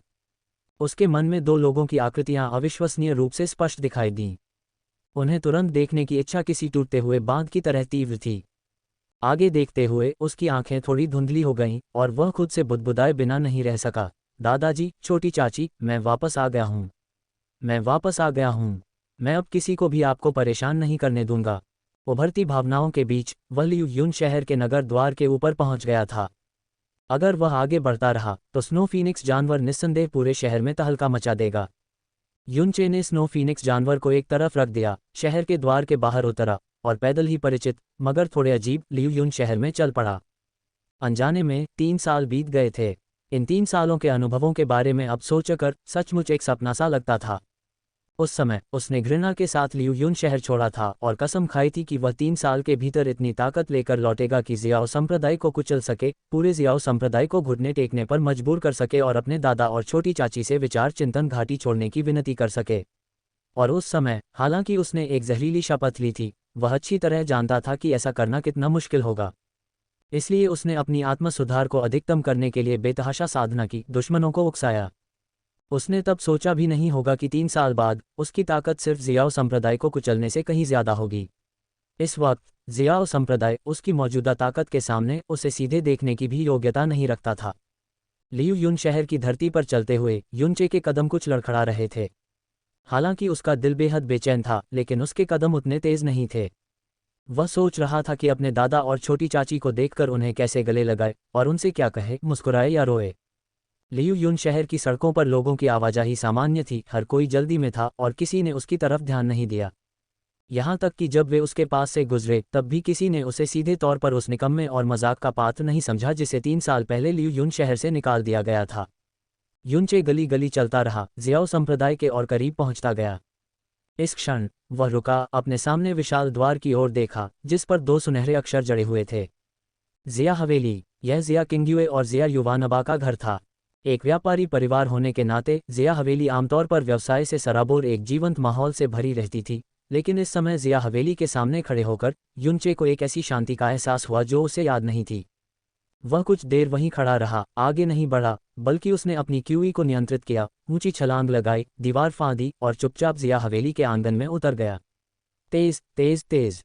बेस में प्रवेश करते ही लू शुआन लगातार हाथ हिला रहा था और अपनी मानसिक शक्ति का उपयोग करते हुए अपने 10 साथियों को तेजी से आगे बढ़ने के आदेश दे रहा था और उन्हें अपनी सबसे तेज गति से आगे बढ़ने के लिए प्रेरित कर रहा था। फुसफुस फुसफुस फुसफुस। 10 साथी शीर्ष चीनी विशेष बल के सदस्य थे। लू शुआन के बिना भी वे जानते थे कि वर्तमान स्थिति में क्या करना है। ये रिहायशी इलाकों से दूर एक जंगल था। बाईं ओर का रिहायशी इलाका 1 किलोमीटर से ज्यादा दूर था और दाईं ओर का भी 1 किलोमीटर से ज्यादा दूर था। ये प्रतिबंधित मध्य भाग था जहां केवल एक ही प्राकृतिक कच्ची सड़क थी जहां से खरपतवार साफ कर दी गई थी। हर 100 मीटर पर एक बड़ी स्ट्रीट लाइट जल रही थी, लेकिन वह रिहायशी इलाकों से बहुत दूर थी और घटनास्थल से तो और भी दूर। मंदपीली रोशनी केवल 1 दर्जन मीटर की दूरी को ही रोशन कर रही थी, जिससे उनके लिए दूर से कुछ भी देखना लगभग असंभव था। शुआन युवान दस्ते का हर सदस्य अविश्वसनीय रूप से तेजी से आगे बढ़ा। 1 दर्जन मीटर की दूरी पलक झपकते ही तय हो गई, शायद उससे भी पहले। दूर के संतरी प्रतिक्रिया दे सकते थे। आवासीय क्षेत्र में रोशनी बहुत तेज थी और सभी सैनिक घटनास्थल के पास जमा थे। उनका ध्यान अपराधी को ढूंढने और इस चिंता में लगा था कि कहीं वे ही तो नहीं गिरेंगे। भला किसको फुर्सत थी उस सड़क पर ध्यान देने की जिसे बचाव दल ने अभी अभी खोजा और साफ किया था। इस तरह लू शुआन और उसकी टीम शहर की दीवार के बाहर से आसानी से अड्डे में घुस गई और अविकसित अंधेरे कच्चे जंगल में छिप गई। हालांकि दूर से विदेशी शैतान कभी कभी अपनी टॉर्च की रोशनी डालते थे, लेकिन उनकी किरणें क्षणिक थीं। अगर वे शुआन दस्ते के किसी सदस्य पर रोशनी डालते भी तो इतनी दूरी पर टॉर्च की हल्की रोशनी कुछ भी नहीं दिखा पाती थी। ज्यादा से ज्यादा वह बस एक मंदपीली चमक दिखाती थी। ये रात में पहाड़ पर सैकड़ों मीटर ऊपर टॉर्च की रोशनी डालने जैसा था। टॉर्च चाहे कितनी भी तेज क्यों न हो, आप बस रोशनी और पहाड़ की सामान्य रूपरेखा ही देख सकते थे। कोई वस्तु जितनी दूर होती है वह उतनी ही छोटी दिखाई देती है। एक छोटा सा दिखने वाला पेड़ भी पहाड़ की चोटी पर तो ये बहुत बड़ा और मजबूत निकला, रात में तो बिल्कुल नहीं। रात भर आसमान में तेज चुभने वाली अलार्म की आवाज़ें गूंजती रहीं, क्योंकि घबराए हुए पहरेदार लगातार तलाशी ले रहे थे। लोगों के अलावा 1 दर्जन से ज्यादा सैन्य कुत्ते भी लगातार घटनास्थल के पास तलाशी ले रहे थे, मृतक की गंध सूंघ रहे थे, उम्मीद कर रहे थे कि कोई अजीब सी गंध मिल जाए और फिर उस बदमाश का पता लगा लिया जाए जिसने इतनी बड़ी संख्या में लोगों को मारा था। मौसम इतना ठंडा था कि कई सैनिकों को रोज नहाने की आदत नहीं थी। नतीजतन सैन्य कुत्तों को रिहायशी इलाके में कई संदिग्ध व्यक्ति मिले। ये सभी सेवा क्षेत्र में काम करने वाली महिलाएं थीं, जो डरी हुई थीं और जमीन पर गिरकर दया की भीख मांग रही थीं। जाहिर है, इन महिलाओं के अलावा सैन्य कुत्तों को 7-8 विदेशी शैतान सैनिक भी मिले जो खुद संदिग्ध व्यक्तियों की तलाश कर रहे थे। आखिरकार आजकल खासकर यूरोप और अमेरिका में बिस्तर पर कुछ रोमांटिक और अंतरंग गतिविधियां जरूरी नहीं कि एक पुरुष और एक महिला के बीच ही हों। पोस्टमार्टम रिपोर्ट आ गई है। उनके शव सामान्य हैं, उनमें जहर या गंभीर संक्रमण का कोई लक्षण नहीं है। इसके अलावा सराय में मौजूद हर खाने पीने की चीज की जांच की गई है और किसी भी तरह की नशीली दवाओं की संलिप्तता नहीं पाई गई है। इसी समय शवों की जांच करने आए सैन्य डॉक्टर विभिन्न देशों से आए 1 दर्जन से ज्यादा नेताओं के पास पहुंचे और अपनी रिपोर्ट दी। क्या एक भी असामान्यता नहीं है? कैप्टन लॉक गुस्से से लाल पीले हो गए, घबराए हुए भाव से दहाड़ते हुए बोले, अगर कोई असामान्यता ही नहीं है तो उनकी मौत कैसे हुई? क्या तुम मुझे 3 साल का बच्चा समझते हो? एक यूरोपीय संघ के देश का एक कैप्टन भी आगे आया और उन्हें बड़ी नाराजगी से डांटते हुए बोला, कृपया क्या आप ज्यादा गंभीर हो सकते हैं? अब सब घबराए हुए हैं। जब कोई युद्ध नहीं होता तब भी आप आराम से हर महीने इतना वेतन लेते हैं और अब आप ये स्पष्टीकरण दे रहे हैं। बिल्कुल बिल्कुल, अगर आपको आलसी होना ही है तो कम से कम कोई बेहतर बहाना तो ढूंढ ही लीजिए। क्या आपको सच में लगता है कि हम सब नासमझ हैं? किसी दूसरे देश के प्रतिनिधि ने कठोर चेहरे से उन्हें डांटते हुए कहा। ऐसी स्थिति में सैनिकों का मनोबल पहले ही डगमगा चुका था। सैन्य कुत्तों ने चाहे कितनी भी कोशिश की हो, उन्हें कोई भी संदिग्ध बाहरी व्यक्ति नहीं मिला। कई लोगों के दिल तथाकथित भूत प्रेतों और देवताओं से घिरे हुए थे। जब कुछ नहीं मिला तो वे हार मान ही सकते थे, क्योंकि आगे कोई भी प्रयास व्यर्थ होता। लेकिन एक बार जब वे बिना किसी ठोस कारण के हार मान लेते तो सैनिक घबरा जाते, लगातार सोचते और चिंता करते कि कहीं अगला मरने वाला वे ही तो नहीं होंगे। ऐसी स्थिति में मनोबल को स्थिर करने के लिए कोई न कोई कारण जरूर बताना होगा, चाहे वह मनगढ़ंत ही क्यों न हो। अन्यथा उन्हें उन सभी लोगों को फांसी देनी होगी जिनकी अजीब गंध सैन्य कुत्तों ने मृतक पर महसूस की हो। भले ही कई सैनिक महिलाएं मृतक के साथ अंतरंग संपर्क के कारण खुद को बेच रही हों और सैनिकों के कुछ भाईचारे वाले रिश्ते भी रहे हों, मनोबल को मजबूत करने के लिए उन्हें एक साथ ही फांसी दी जा सकती थी। फिर भी इस नाजुक मोड़ पर सैन्य डॉक्टरों ने बताया कि वे मौत का असली कारण नहीं जान पाए हैं। क्या यही बात इन नेताओं को मनोबल कम करने के लिए अपने ही कुछ लोगों को मौत के घाट उतारने पर मजबूर नहीं कर रही थी? श्रीमान, हम सचमुच उनकी मौत का कारण नहीं जान पाए हैं। हमने कई मृतकों का पोस्टमार्टम भी किया है, लेकिन हमें अभी भी उनके शरीर में कोई संदिग्ध हानिकारक पदार्थ नहीं मिला है। और उन खाद्य पदार्थों की चांदी की सुई से जांच के अलावा हमने जांच के लिए उपकरणों का भी इस्तेमाल किया और कोई विषाक्त पदार्थ नहीं मिला। अपने वरिष्ठों को क्रोधित होते देख सैन्य डॉक्टरों ने समझाना शुरू करते ही घबराहट और डर के भाव प्रकट किए। किसे पता था कि उनकी बातें सुनकर वहां मौजूद विभिन्न नेता और भी क्रोधित हो जाएंगे। वे सचमुच इन सभी सैन्य डॉक्टरों को 2-4 थप्पड़ मारना चाहते थे और जोर जोर से गालियां दे रहे थे। क्या तुम सब बेवकूफ हो? क्या मुझे तुम्हें कोई भी बहाना बनाने के लिए कहना होगा? क्रोधित विभिन्न राष्ट्रीय टीमों के नेता गुस्से से भर गए। सैन्य डॉक्टरों के अति सत्य उत्तर पूरे मामले में रहस्य की एक परत ही जोड़ देते, जिससे सैनिक और भी घबरा जाते। अरे बदमाशों, जाकर जांच करो और वापस जाकर पूरी जांच करो। कैप्टन लॉक की आंखें लगभग आग उगल रही थीं, फिर भी वह उन्हें सीधे तौर पर यह नहीं कह सकते थे कि पहले मनोबल स्थिर करने के लिए कोई बहाना गढ़ें। वह बस हाथ हिलाकर सबको वापस भेज सकते थे। उन्हें उम्मीद थी कि जब वे शांत हो जाएंगे और बीमारी का कारण फिर से खोजेंगे तो उन्हें एहसास होगा कि अभी सबसे ज़रूरी काम मनोबल स्थिर करना है, बाकी सब बाद में निपटाया जा सकता है। हाँ, अपने वरिष्ठों को ये कहते देख सैन्य डॉक्टर बस अपना सिर नीचे करके जवाब दे सकते थे, एक साथ मुड़कर मृतक के पास वापस जा सकते थे, अपनी प्रयोगशाला का काम जारी रखने की तैयारी कर रहे थे। ओह ओह ओह, इस समय कई फोरेंसिक डॉक्टर एक साथ कराह उठे और फिर विभिन्न राष्ट्रीय टीमों के नेताओं के सामने एक साथ गिर पड़े। धिक्कार है, ये दृश्य देखकर लगभग 1 दर्जन टीम लीडरों के चेहरे हरे हो गए। सैन्य डॉक्टर मर गए, जिससे पूरी स्थिति और भी हैरान करने वाली हो गई। अगर कोई दुश्मन घुसपैठ कर गया होता तो वे निश्चित रूप से नहीं चाहते कि मृतकों के शवों की जांच की जाए। अगर वह अदृश्य रूप से कई लोगों के सिर काट सकता है तो कुछ सैन्य डॉक्टरों को मारने से ढेर सारी संदिग्ध रिपोर्टें खत्म हो जाएंगी। सैन्य डॉक्टरों द्वारा नतीजे बताने के बाद उन्हें मारना थोड़ा अजीब होगा, ये सामान्य हत्या के तर्क से बिल्कुल मेल नहीं खाता। हालांकि ये तथ्य कि सैन्य डॉक्टर मृतकों के संपर्क में आने से मर गए, लोगों को एक संक्रामक बीमारी का एहसास करा गया, जिससे अचानक हुई पूरी मौत की घटना पर एक रहस्यमयी साया छा गया। एक पल के लिए विभिन्न देशों के नेताओं को समझ नहीं आया कि क्या करें। कैप्टन वाकई कमाल के हैं। यह मानसिक शक्ति वाकई एक ऐसा धारदार हथियार है जो अदृश्य रूप से मार डालता है। बिल्कुल बिल्कुल, अगर कैप्टन और भी ज्यादा शक्तिशाली हो जाएं और उनकी मानसिक शक्ति की पहचान की सीमा 10 किलोमीटर से ज्यादा हो जाए तो वे बहुत दूर से ही लोगों को मार सकते हैं।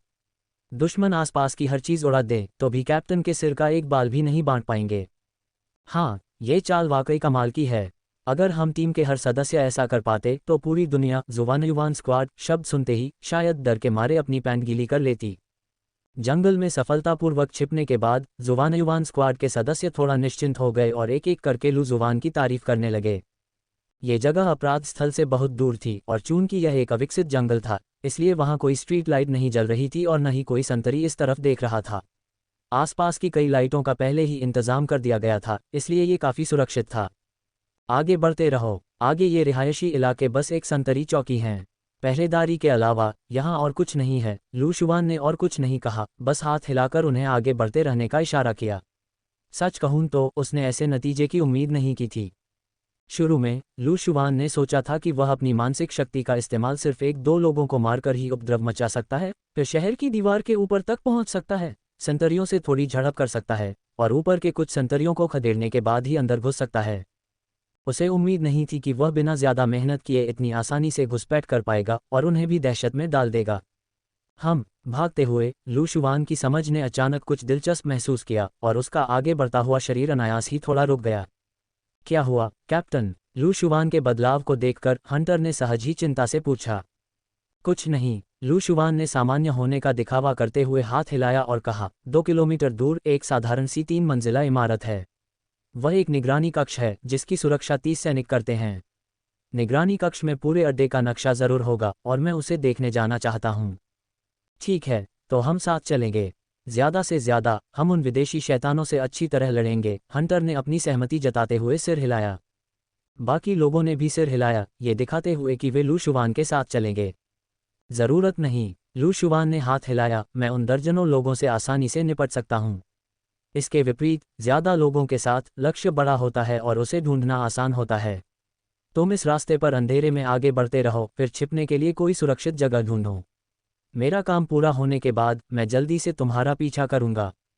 लेकिन तुम अकेले बहुत खतरनाक होगे, हंटर ने लू शुआन की बातें सुनकर कहा। उसके चेहरे पर तुरंत गहरी चिंता के भाव उभर आए। कोई बात नहीं, क्या तुम भूल गए कि मेरे पास मानसिक शक्ति है? इसके अलावा एक क्यूई क्षेत्र विशेषज्ञ होने के नाते उन दर्जनों संतरियों को मारना दर्जनों चूजों को मारने जैसा है। लू शुआन ने एक सहज मुस्कान के साथ कहा और बाकियों को चिंता न करने का संकेत दिया। लू शुआन को ये कहते देखकर बाकियों ने कुछ और नहीं कहा, बस उसे ध्यान रखने और बेहद सतर्क रहने का आग्रह किया।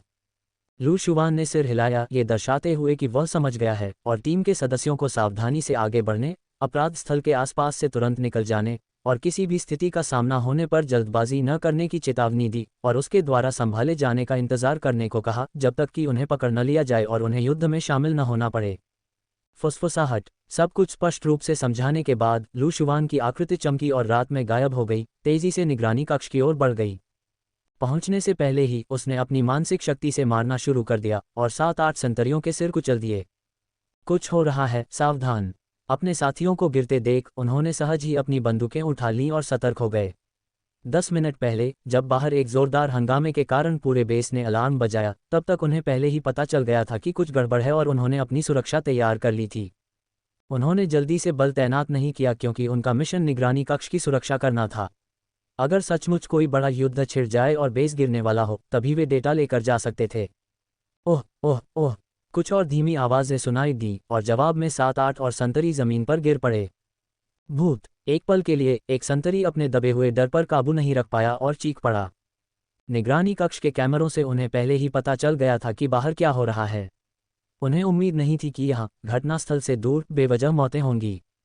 संतरी पहले से ही काफी सतर्क थे, फिर भी उन्हें इतना क्रूर अंजाम भुगतना पड़ा। वे कैसे नहीं डरे। ओह ओह ओह, दर्द की कुछ और चीखें सुनाई दी और 7-8 और सैनिक एक साथ जमीन पर गिर पड़े। अब निगरानी कक्ष के अंदर के कर्मचारियों के अलावा केवल 6-7 संतरी ही बचे थे। शैतान, आह आह आह। 6-7 सैनिक अपनी आंखों से देख रहे थे कि उनके साथी एक एक करके उनके सामने गिर रहे हैं। उनकी लगातार तनावग्रस्त नसें आखिरकार इसे बर्दाश्त नहीं कर सकीं और पूरी तरह टूट गईं। वे अब अपनी चौकियों पर खड़े नहीं रहे, बल्कि पागलों की तरह इधर उधर भागते रहे, सिर पकड़े। उनके चेहरे डर और दहशत से भरे हुए थे। ओह ओह ओह, कुछ दबी हुई कराहें आई और ये भयभीत बेतहाशा दौड़ते हुए संतरी तुरंत जम गए, एक साथ जमीन पर गिर पड़े। 1 मिनट से भी कम समय में लू शुवान 30 संतरियों से निपट चुका था और वह खुद निगरानी कक्ष के नीचे पहुंच गया था। उसकी हर हरकत कैमरों से बचकर चल रही थी। निगरानी कक्ष के अंदर मौजूद लोगों ने उसे जरूर नहीं देखा होगा, लेकिन बाहर दर्जनों संतरियों की अचानक मौत से वे बुरी तरह डर गए थे। अब निगरानी कक्ष के कर्मचारियों की हालत पहले गिरते हुए 6-7 संतरियों से ज्यादा बेहतर नहीं थी। लगभग हर एक वे कांप रहे थे, उनका ध्यान अब निगरानी स्क्रीन पर नहीं था। लू शुवान ने और कुछ नहीं कहा। उसने अपनी मानसिक शक्ति का संचार किया और सीधे उन दर्जन भर कर्मचारियों को मार गिराया जिनकी ताकत संघनित आत्मा क्षेत्र की पहली या दूसरी परत तक ही सीमित थी। उसकी आकृति चमक उठी और वह निगरानी कक्ष में घुस गया। निगरानी कक्ष में 3 मंजिलें थीं, जो सभी पूर्व निर्मित पैनलों से बनी थीं। लू शुवान ने सबसे पहले पहली मंजिल का जायजा लिया और पाया कि पहली मंजिल पर लगी ज्यादातर निगरानी स्क्रीनें द्वीप के बाहर की हर गतिविधि के साथ साथ बाहरी द्वीप का एक विस्तृत नक्शा भी दिखा रही थीं। उसने और कुछ नहीं कहा, एक छोटा हाई डेफिनेशन रिकॉर्डिंग उपकरण उठाया, उस नक्शे की प्रतिलिपि बनाई और फिर दूसरी मंजिल पर चला गया। दूसरी मंजिल पर लगे निगरानी कैमरे ज्यादातर लंबी शहर की दीवार के पास की हर गतिविधि पर नजर रखते थे, साथ ही नीचे के रिहायशी इलाकों में होने वाली गतिविधियों पर भी। उन विदेशी शैतानों का दृश्य जो शराबखाने के पास अपराधी की तलाश में थे, दूसरी मंजिल पर लगी निगरानी स्क्रीन पर दिखाई दे रहा था। दूसरी मंजिल पर एक नक्शा भी था, जिसमें शहर की दीवार की लंबाई दिखाई दे रही थी, साथ ही आंतरिक आवासीय क्षेत्रों और अन्य स्थानों के नक्शे, जिनमें मार्ग, आवासीय क्षेत्र और मनोरंजन स्थलों का वितरण शामिल था। ये नक्शे छोटे आकार के थे। एक आवासीय क्षेत्र केवल एक तिल के दाने के आकार का था, जिससे पता चलता था कि ये द्वीप कितना विशाल था। लू शुवान ने शहर की दीवार की परिधि को देखा, जो पूरे द्वीप में 1000 किलोमीटर तक फैली हुई थी। ये ग्वांगडोंग और गुआंशी से फुजियान की दूरी के बराबर थी, जहां बिना गति सीमा के गाड़ी चलाने पर भी 5 या 6 घंटे लगेंगे। विदेशी शैतानों ने इतनी लंबी चौकी स्थापित कर ली थी, उसकी रखवाली के लिए इतने सारे सैनिक जमा कर लिए थे। इसके पीछे जरूर कोई और भी बड़ा राज होगा। जो लोग पहले ही सहायता के लिए दौड़ पड़े थे, वे आसपास के दर्जनों किलोमीटर दूर से आए सैनिक थे। अन्य क्षेत्रों में अभी भी कड़ी सुरक्षा थी। अगर मैं गलत नहीं हूं, तो तीसरी मंजिल के निगरानी कक्ष में द्वीप की आंतरिक निगरानी फुटेज होगी। मैं देखना चाहता हूं कि ये विदेशी शैतान क्या कर रहे हैं। लू शुवान ने लघु रिकॉर्डर उठाया, दूसरी मंजिल का नक्शा रिकॉर्ड किया, मुस्कुराया और तीसरी मंजिल पर जाने के लिए मुड़ा। 700 रहे हैं। डोनफेंग यूनफेई को दीवार से टकराने का मन कर रहा था। वह इसे कैसे समझाए। वह मन ही मन कोस रही थी, चेन नान ने कैसा पाप कर्म जमा किया है। उसके कमरे में ब्रा का आना ही काफ़ी है, और अब ये लड़की मुझसे इस तरह पूछताछ कर रही है। नहीं, मैं उसके साथ कैसे सो सकती हूँ। डोनफेंग यूनफेई ने तुरंत सफाई दी। हालांकि वे पहले भी साथ सो चुके थे, लेकिन वह इसे कभी स्वीकार नहीं करेगी। अगर नहीं, तो तुम्हारा अंडरवियर उसके बिस्तर के नीचे क्यों है। सू किंग ने जोर देकर कहा। उसे थोड़ा शक था कि डोनफेंग यूनफेई झूठ बोल रही है।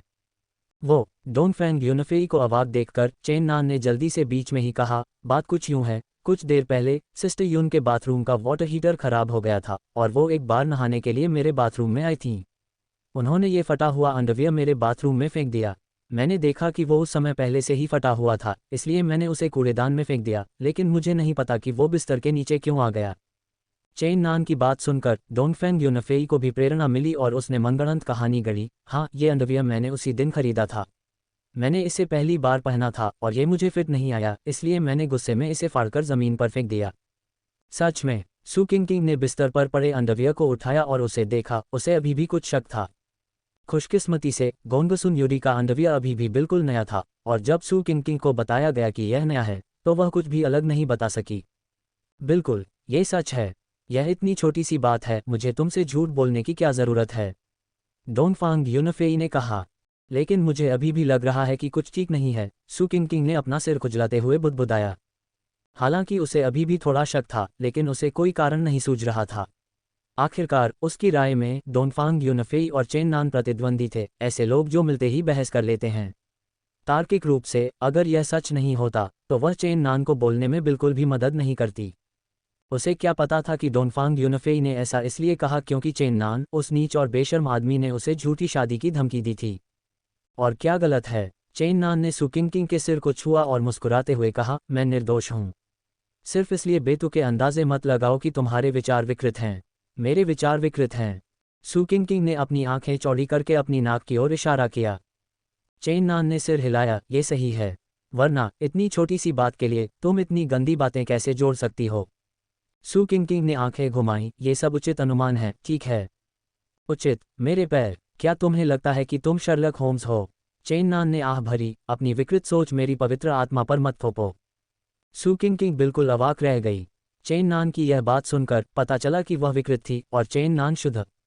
इस समय लियू तियान, जो चुप थी, ने अचानक अपना सिर खुजलाया और बुदबुदाई, मुझे पता है कि वह अंडरवियर बिस्तर के नीचे क्यों है। सबने उसे असमंजस में देखा। लियू तियान बिना किसी शर्मिंदगी के हंसी और बोली, मैंने हमारी कक्षा की लड़कियों को ये कहते सुना है कि कुछ लड़के लड़कियों के अंतरंग कपड़े चुराकर उन्हें अपने काम के लिए इस्तेमाल करते हैं। बोलते बोलते उसकी नज़र चेन नान की जांघों पर गई, फिर उसने आगे कहा, चचेरे भाई ने काम खत्म करने के बाद उसे बिस्तर के नीचे फेंक दिया होगा।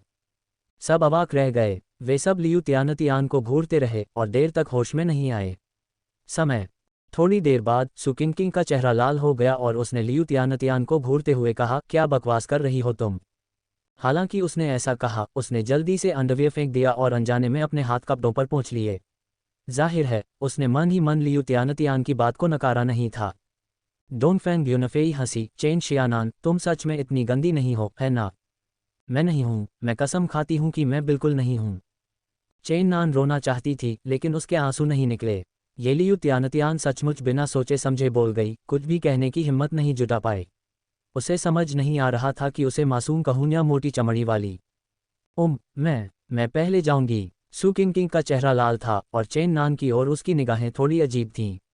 उसने जल्दी से लियू तियान को बाहर खींच लिया। हालांकि चेन नान ने कसम खाई थी कि ऐसा नहीं हुआ, फिर भी उसके मन में कुछ संदेह थे। बदबूदार किंग, मुझे मत खींचो। मेरी अभी तक कजिन से अच्छी तरह बात नहीं हुई है। ओह, मुझे छोड़ दो। लियू तियान दुखी होकर बड़बड़ाई, लेकिन आखिरकार सू किंग ने उसे बाहर खींच ही लिया। डोनफेंग यूनफेई ने अंडरवियर उठाया और उसे देखा। उसे लियू तियान के अभी अभी कहे शब्द याद आ गए और वह हंसी रोक नहीं पाए। अरे चेन शियानान, तुमने इसे अपनी चीज के लिए इस्तेमाल तो नहीं किया? चेन नान एक पल के लिए अवाक रह गई और चिढ़कर बोली, अगर तुम्हें इसकी गंध आती तो पता चल जाता। बेशर्म, बदतमीज, तुमने जरूर किया है। मुझे इसकी गंध नहीं आ रही, ये घिनौना है। डोनफेंग यूनफेई ने मुंह बनाया। मैंने तुम्हारी बहन का किया। मुझे पता था कि तुम कबूल नहीं करोगे। कोई बात नहीं, मैं अब और नहीं पूछूंगा। डोनफेंग यूनफेई ने अंडरवियर उसे वापस फेंक दिया। सच में ये चीज़ किसकी है? वैसे भी ये तुम्हारा नहीं है। बकवास, बिल्कुल, मुझे पता है कि यह मेरा नहीं है। डोनफेंग यूनफेई के चेहरे पर एक चालाक, शरारती मुस्कान थी। तुमने सच में किसी का तो नहीं चुराया, है ना? ये तियान या किंग का नहीं है तो क्या तुमने बड़ी बहन का चुराया? चेन नान ने उसकी तरफ देखा, क्या तुम अंधी हो? क्या तुम नहीं बता सकती कि बहन येशुआन का इससे थोड़ा बड़ा है? तुम्हें बड़ी बहन का साइज इतनी अच्छी तरह कैसे पता? डोनफांग यूनफेई ने उसे घूरते हुए कहा, क्या हो सकता है? तुम दोनों का अफेयर चल रहा हो। जंगल में वापस सू येशुआन को नशा दिया गया था और चेन नान ने सचमुच उसकी छाती का ध्यान से निरीक्षण किया।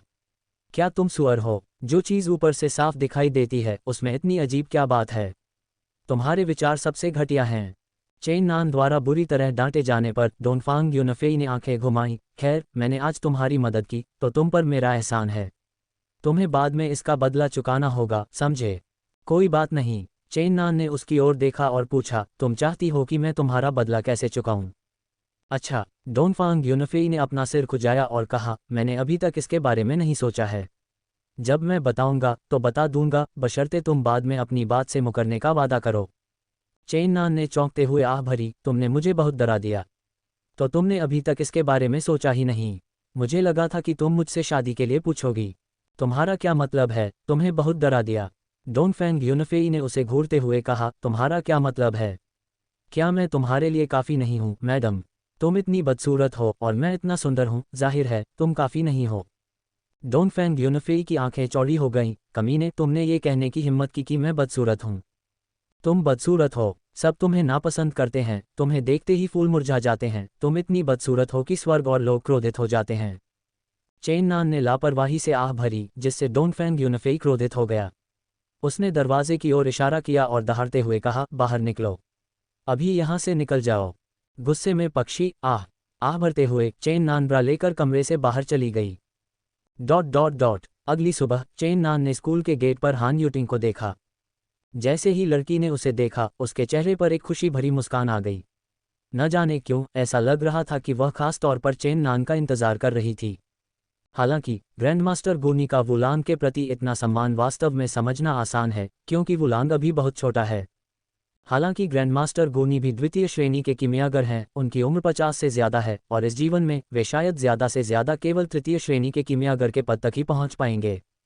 दूसरी ओर वुलांग अभी सिर्फ 20 साल के हैं, फिर भी वे क्यूई संघनन गोली जैसी द्वितीय श्रेणी की औषधीय गोली को परिष्कृत कर सकते हैं। भविष्य में उनके लिए चतुर्थ श्रेणी या यहाँ तक कि पंचम श्रेणी के कीमियागर तक पहुंचना असंभव नहीं है। यही वजह है कि ग्रैंडमास्टर गोनी का उनके प्रति इतना सम्मानजनक रवैया बन गया। इसके अलावा वुलांग की भविष्य की उपलब्धियों पर विचार किए बिना भी उनका वर्तमान कीमियागर स्तर शायद ग्रैंडमास्टर गोनी से कहीं आगे निकल गया है। हालांकि ग्रैंडमास्टर गोनी ने क्यूई संघनन गोली के बारे में कभी नहीं सुना था, लेकिन उन्होंने प्रसिद्ध 4 श्रेणी औषधीय गोली क्यूई गैदरिंग पाउडर के बारे में सुना था। डू क्यूई महाद्वीप पर यदि डू क्यूई लड़ाकू क्यूई के 9वें रैंक का कोई व्यक्ति एक सच्चा युद्ध साधक बनना चाहता है, तो उसे अपने शरीर के भीतर एक डू क्यूई भंवर को संघनित करना होगा, लेकिन डू क्यूई भंवर को संघनित करने में विफलता की दर काफ़ी अधिक है। एक बार डू क्यूई भंवर का संघनन विफल हो जाता है तो 9वें रैंक का डू क्यूई लड़ाकू क्यूई 8वें रैंक पर वापस आ जाएगा। कुछ दुर्भाग्यशाली व्यक्तियों को सफल होने से पहले इसे 10 से अधिक बार संघनित करना पड़ सकता है, और इस तरह के बार बार संघनन से व्यक्ति अपनी सर्वोत्तम साधना अवधि खो देगा, जिससे उसके भविष्य को काफ़ी नुकसान होगा।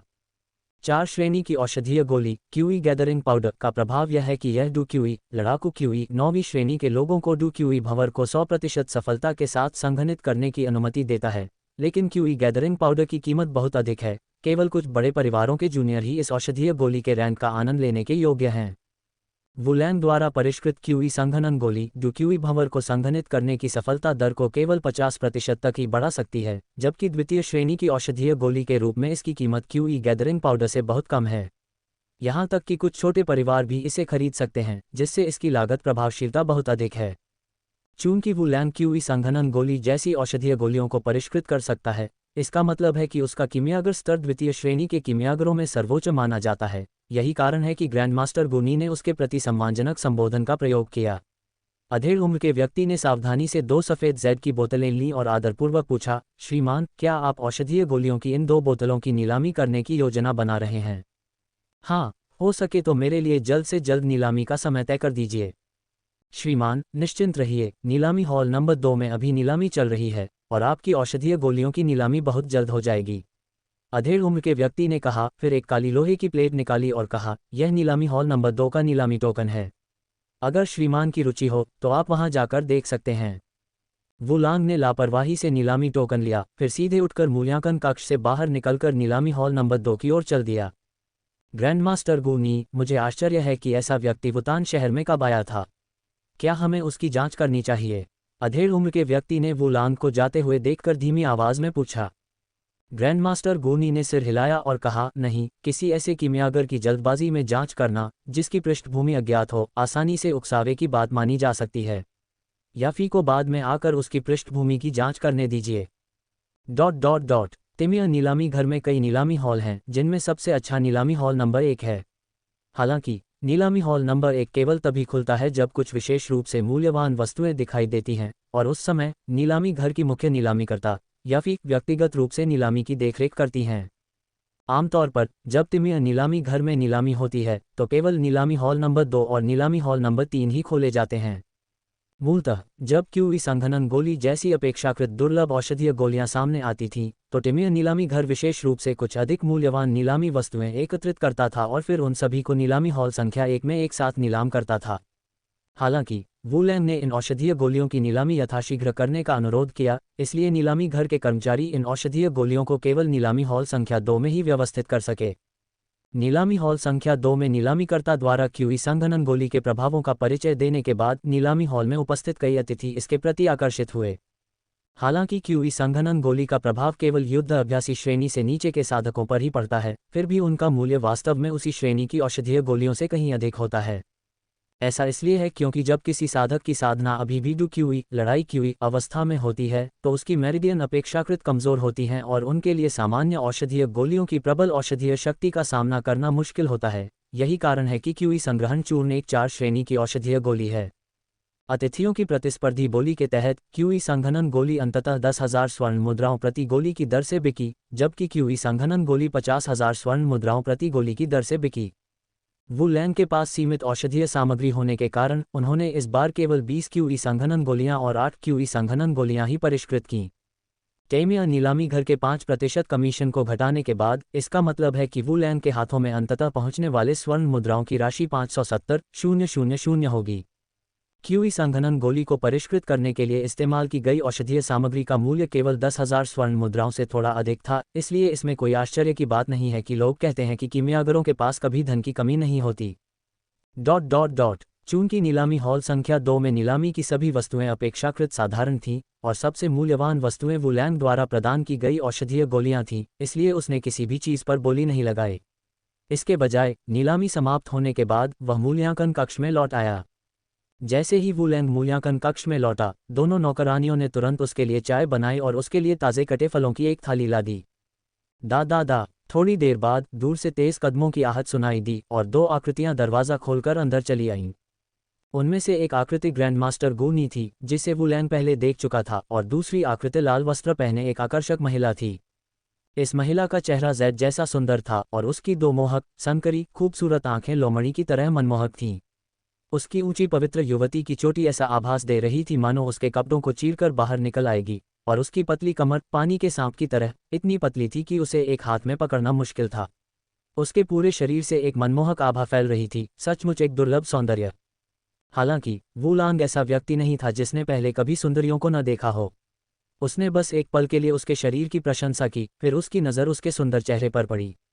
याफेई ने देखा कि वू लैंग अपने आकर्षण से इतनी जल्दी उबर सकती है और उसकी खूबसूरत आंखों में आश्चर्य की एक झलक दिखाई दी, लेकिन उसने शांति से मुस्कुराते हुए कहा, मैं याफेई हूँ, टिम्य नीलामी घर की प्रबंधक।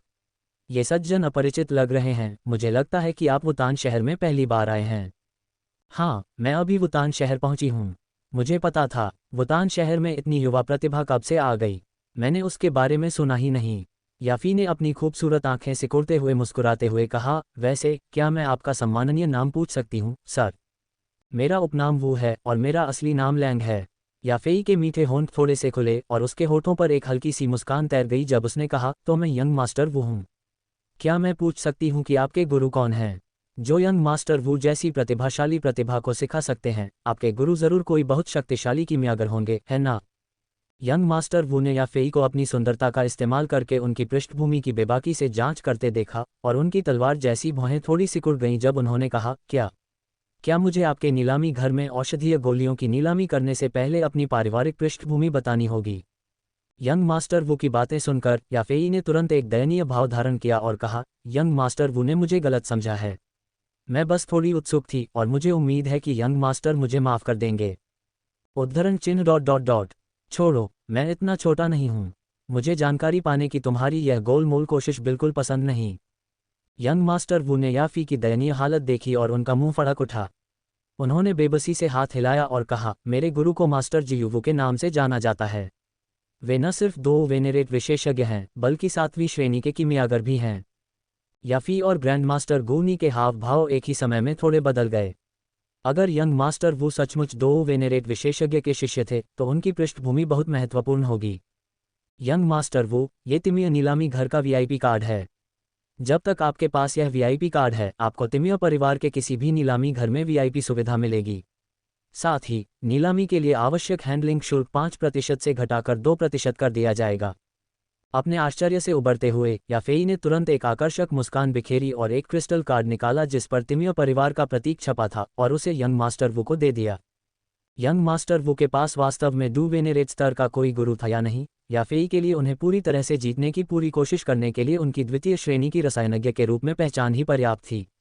आखिरकार वह केवल 20 वर्ष के थे और उनके भविष्य की संभावनाएं असीम कही जा सकती थीं।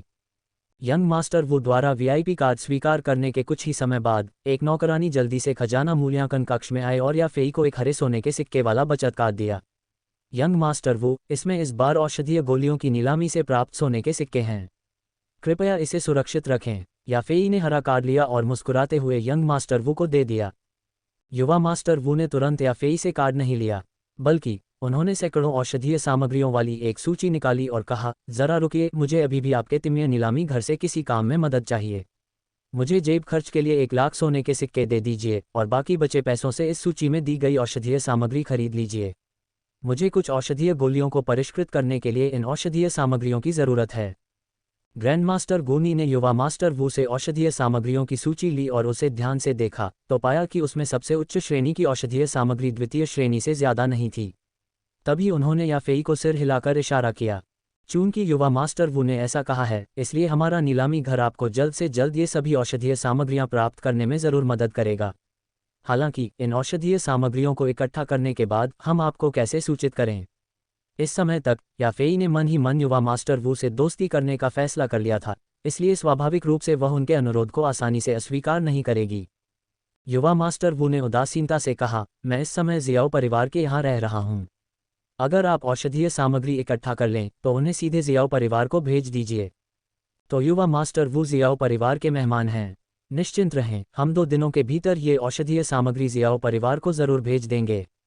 याफी की बात खत्म होने के बाद उसने जल्दी से किसी से ग्रीन कार्ड से 4,70,000 स्वर्ण मुद्राएं निकलवाईं और फिर मुस्कुराते हुए कार्ड युवा मास्टर वू को दे दिया। ठीक है, तो अब मैं चलता हूँ। युवा मास्टर वू ने लापरवाही से ग्रीन कार्ड रख दिया। याफी और बाकी लोगों की तरफ लापरवाही से हाथ हिलाया और सीधे उठकर तिमिया नीलामी घर से बाहर चले गए।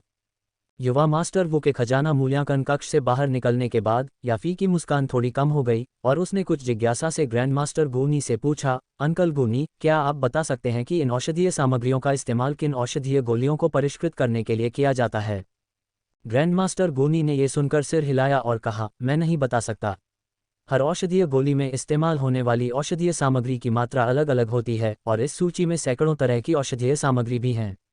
ये साफ तौर पर किसी एक तरह की औषधीय गोली को परिष्कृत करने के लिए नहीं है, इसे कई तरह की औषधीय गोलियों को परिष्कृत करने के लिए होना चाहिए।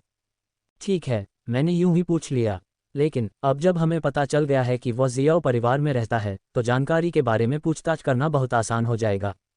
ग्रैंड मास्टर गोनी के हाव भाव थोड़े बदल गए और वह उसे याद दिलाए बिना नहीं रह सके, जियाओफी, लोगों को जानकारी के बारे में पूछताछ के लिए भेजते समय तुम्हें सावधान रहना चाहिए। अगर उसका गुरु सचमुच एक डू वेनेरेट है तो उसे नाराज करने के परिणाम हमारे परिवार के लिए बर्दाश्त करने लायक नहीं हैं। दूसरे शब्दों में कहें तो भले ही उसका गुरु डू वेनेरेट न हो, वह कम से कम एक उच्च श्रेणी का कीमियागर तो है और उसे हम भड़का भी नहीं सकते। याफी ने ग्रैंड मास्टर गोनी के घबराए हुए भाव देखे और कुछ हद तक हंसी मजाक भरे लहजे में जवाब दिया, अंकल गोनी, चिंता मत करो, मुझे पता है कि मैं क्या कर रहा हूँ। मैं सिर्फ जियाओ परिवार के नौकरों से जानकारी लेने के लिए लोगों को भेजूंगा। अगर यह जानकारी नौकरों को भी पता है तो यह कोई बड़ा राज नहीं होना चाहिए और इससे उन्हें गुस्सा भी नहीं आएगा। ग्रैंड मास्टर गोनी ने यह सुनकर मन ही मन राहत की सांस ली और कहा, जियाओफी, मुझे तुम्हारे फैसले पर पूरा भरोसा है, मैं बस तुम्हें याद दिला रहा हूँ। जियाओ परिवार के एक अलग आंगन में गेये ने यूनलान संप्रदाय के विशेष उड़ते हुए बाज से यून का जवाब लिया। पाठ को मोटे तौर पर पढ़ने के बाद उसने अपने बगल में खड़ी नालन यानरान से कुछ जटिल भाव से कहा, यानरान, संप्रदाय के गुरु ने जवाब दे दिया है। गुरु ने क्या कहा? गेये ने एक कड़वी मुस्कान दी और पत्र नालन यानरान को थमा दिया, तुम्हें इसे खुद पढ़ना चाहिए। #quote जब नालन यानरान ने यून का जवाब पढ़ना समाप्त किया तो उसका सुंदर चेहरा थोड़ा पीला पड़ गया और उसने अनजाने में अपनी छोटी मुट्ठियां भींच लीं।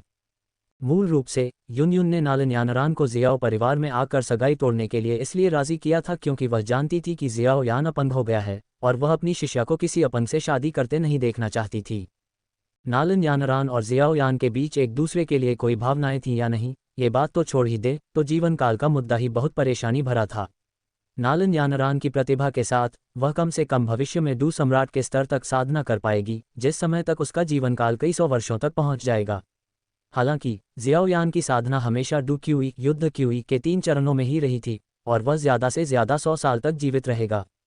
क्या वे चाहते थे कि नालन यानरान भविष्य में विधवा हो जाए? लेकिन अब जियाओयान की प्रतिभा वापस आ गई थी और नालन यानरान का सगाई रद्द करने आना मूल रूप से गुप्त रूप से उसके दादा को बताए बिना किया गया था। इसलिए युन के उत्तर ने गेये को नालन यानरान को युनलान संप्रदाय में वापस ले जाने का निर्देश दिया, और जहां तक जियाओयान के साथ उसके विवाह का प्रश्न है वे इस पर बाद में चर्चा करेंगे। गेये ने नालन यानरान के कुछ पीले चेहरे को देखा और असहाय भाव से कहा, यानरान, चून की संप्रदाय गुरु ने ऐसा कहा है, हमें जल्द से जल्द संप्रदाय में वापस जाना चाहिए। नालन यानरान ने गेयी की बातें सुनी, कुछ देर चुप रही और आखिरकार सिर हिला दिया। हालांकि इस बार वह सगाई तोड़ने में कामयाब नहीं हुई, लेकिन इसका मतलब यह नहीं था कि नालन यानरान ने खुद को भाग्य के भरोसे छोड़ दिया था।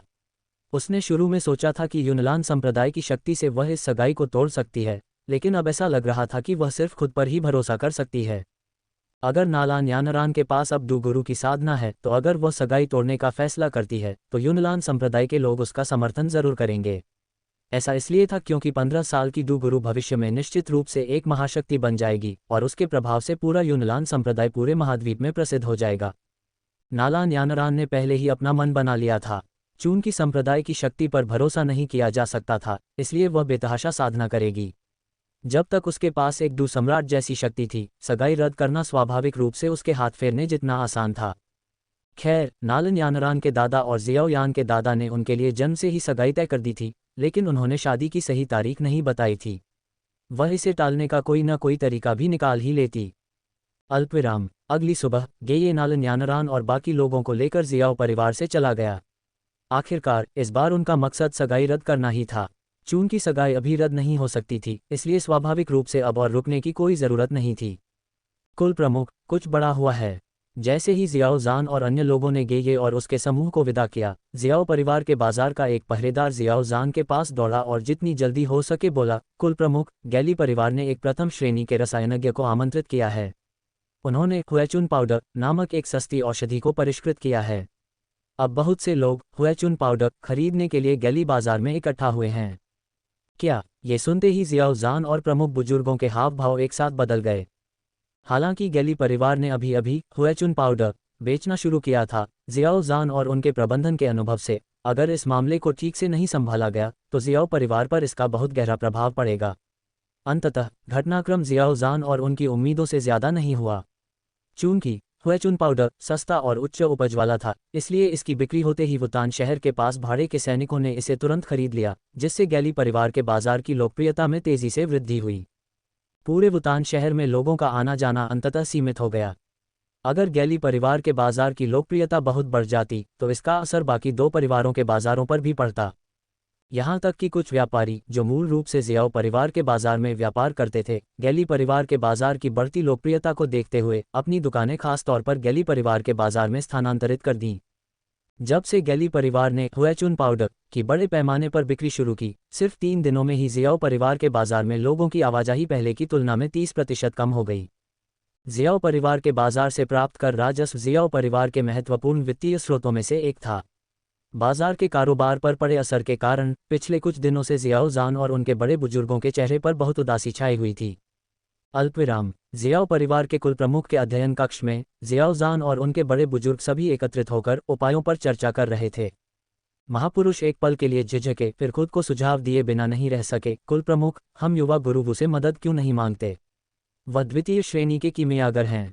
अगर वह मदद करने को तैयार हों तो हमारे जियाओ परिवार का संकट पूरी तरह से हल हो सकता है। चूंकि याफी ने पहले ही वुलैंग को 470,000 स्वर्ण मुद्राओं की औषधीय सामग्री पहुंचाने के लिए लोगों को भेजा था, जो सामग्री से भरी 2 बड़ी गाड़ियों के लिए पर्याप्त थी, इसलिए जियाओ परिवार के लोगों को स्वाभाविक रूप से पता था कि वह कीमिया कर सकते हैं। युवा गुरु, वो हमारे जियाओ परिवार के मेहमान हैं, हम उन्हें कैसे परेशान कर सकते हैं? महापुरुष की बातें सुनकर जियाओ जान ने अवचेतन रूप से भौहें चढ़ा दीं। दरअसल जियाओ जान ने भी वुलैंग से मदद मांगने के बारे में सोचा था, लेकिन वुलैंग ने पहले ही जियाओ यान को उसकी प्रतिभा को पुनः प्राप्त करने में मदद की थी और यहाँ तक कि उसे एक ही बार में क्यूई लड़ाकू क्यूई के 7वें चरण तक पहुँचने में भी मदद की थी। जियाओ परिवार के पास वुलैंग का शुक्रिया अदा करने का भी समय नहीं था और अब वे चाहते थे कि वह फिर से कीमिया में मदद करे। क्या यह 1 इंच आगे बढ़कर मील मांगने जैसा नहीं होगा? क्या होगा अगर इससे वुलैंग असंतुष्ट हो गया?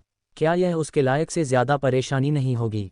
बड़े बुजुर्ग ने आह भरी, कुल प्रमुख, हम तीनों बुजुर्ग स्वाभाविक रूप से इस सिद्धांत को समझते हैं, लेकिन मौजूदा हालात में अगर हम युवा मास्टर वू से मदद नहीं मांगेंगे तो हम किसी कीमियागर को कहाँ से बुला सकते हैं। दूसरे बुजुर्ग ने एक पल सोचा और कहा, कुल प्रमुख, अगर आपको यह मुश्किल लग रहा है तो आप पहले जियाओयान को युवा मास्टर वू से बात करने क्यों नहीं देते।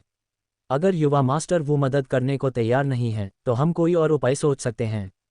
अगर युवा मास्टर वू मदद करने को राजी हो जाएं तो क्या ये सबके लिए एक सुखद परिणाम नहीं होगा। यह ठीक है, तो मैं यानर को पहले युवा मास्टर वू से बात करने दूंगा। जियाओजान ने कुछ देर सोचा और आखिरकार किसी ने जियाओयान को बुलाया। Dot dot dot dot dot dot सरसराहट सरसराहट सरसराहट। जैसे ही जियाओयान उस आंगन में गया जहां वो लांग रहता था, एक विशाल मिट्टी के पीले रंग की आकृति अचानक प्रकट हुई जिसने उसका रास्ता रोक लिया। बड़े पीले, हम पुराने परिचित हैं, तुम्हें मुझसे इतना सावधान रहने की जरूरत नहीं है ना। जियाओयान ने थोड़ा परेशान होकर अपना रास्ता रोके हुए सैंडस्टोन के विशालकाय अजगर को देखा। हिस हिस हिस। सैंडस्टोन के विशालकाय अजगर ने जियाओयान की बातों को अनसुना कर दिया, बल्कि अपनी दो लालटेन जैसी सांप जैसी आंखों से उसे गौर से घूरता रहा, मानो कोई घर पर पहरा दे रहा हो। सैंडस्टोन के विशालकाय अजगर को इतना बेतुका देखकर जियाओयान खुद को लाचार और ईर्ष्यालु महसूस कर रहा था। सच कहूं तो वह भी सैंडस्टोन के विशालकाय अजगर जैसा एक आलीशान पालतू जानवर पालना चाहता था जो न सिर्फ लड़ाई में मदद कर सके बल्कि वफादार और भरोसेमंद भी हो। जियाओयान ने सैंडस्टोन के विशालकाय अजगर को घूरा, फिर जोर से चिल्लाया, वू डागे, मुझे तुमसे कुछ पूछना है, क्या तुम फ्री हो। जियाओयान की आवाज़ सुनकर वू लैंग ने औषधीय गोलियों को परिष्कृत करना जारी रखा और बिना सिर घुमाए पुकारा, जरा रुको, मैं अभी कीमिया कर रहा हूँ। ये सुनकर जियाओयान ने अब उसे परेशान करने वाली कोई आवाज़ नहीं निकाली और आंगन में एक पत्थर की बेंच पर चुपचाप बैठ गया। चरमराहट। आधे घंटे बाद वू लैंग ने आखिरकार परिष्कृत द्वितीय श्रेणी की औषधीय गोली रख दी, दरवाज़ा खोला और बाहर चला गया। वू लैंग ने जियाओयान को बलुआ पत्थर के विशालकाय अजगर को घूरते हुए देखा और हंसी के साथ अपना सिर हिलाए बिना नहीं रह सका। जियाओयान जी, क्या कोई बात है। वू डागे, असल में कोई बड़ी बात नहीं है, बस चलो कमरे के अंदर बात करते हैं। जियाओयान अपनी बात बीच में ही रुक गया, अनजाने में आंगन के प्रवेश द्वार पर नजर डाली और रहस्यमय तरीके से वू लैंग के कमरे में चला गया। वू लैंग ने दरवाज़ा बंद करने के बाद जियाओयान की ओर मुड़कर मुस्कुराते हुए कहा, ठीक है, अब बताओ तुम्हारे मन में क्या है।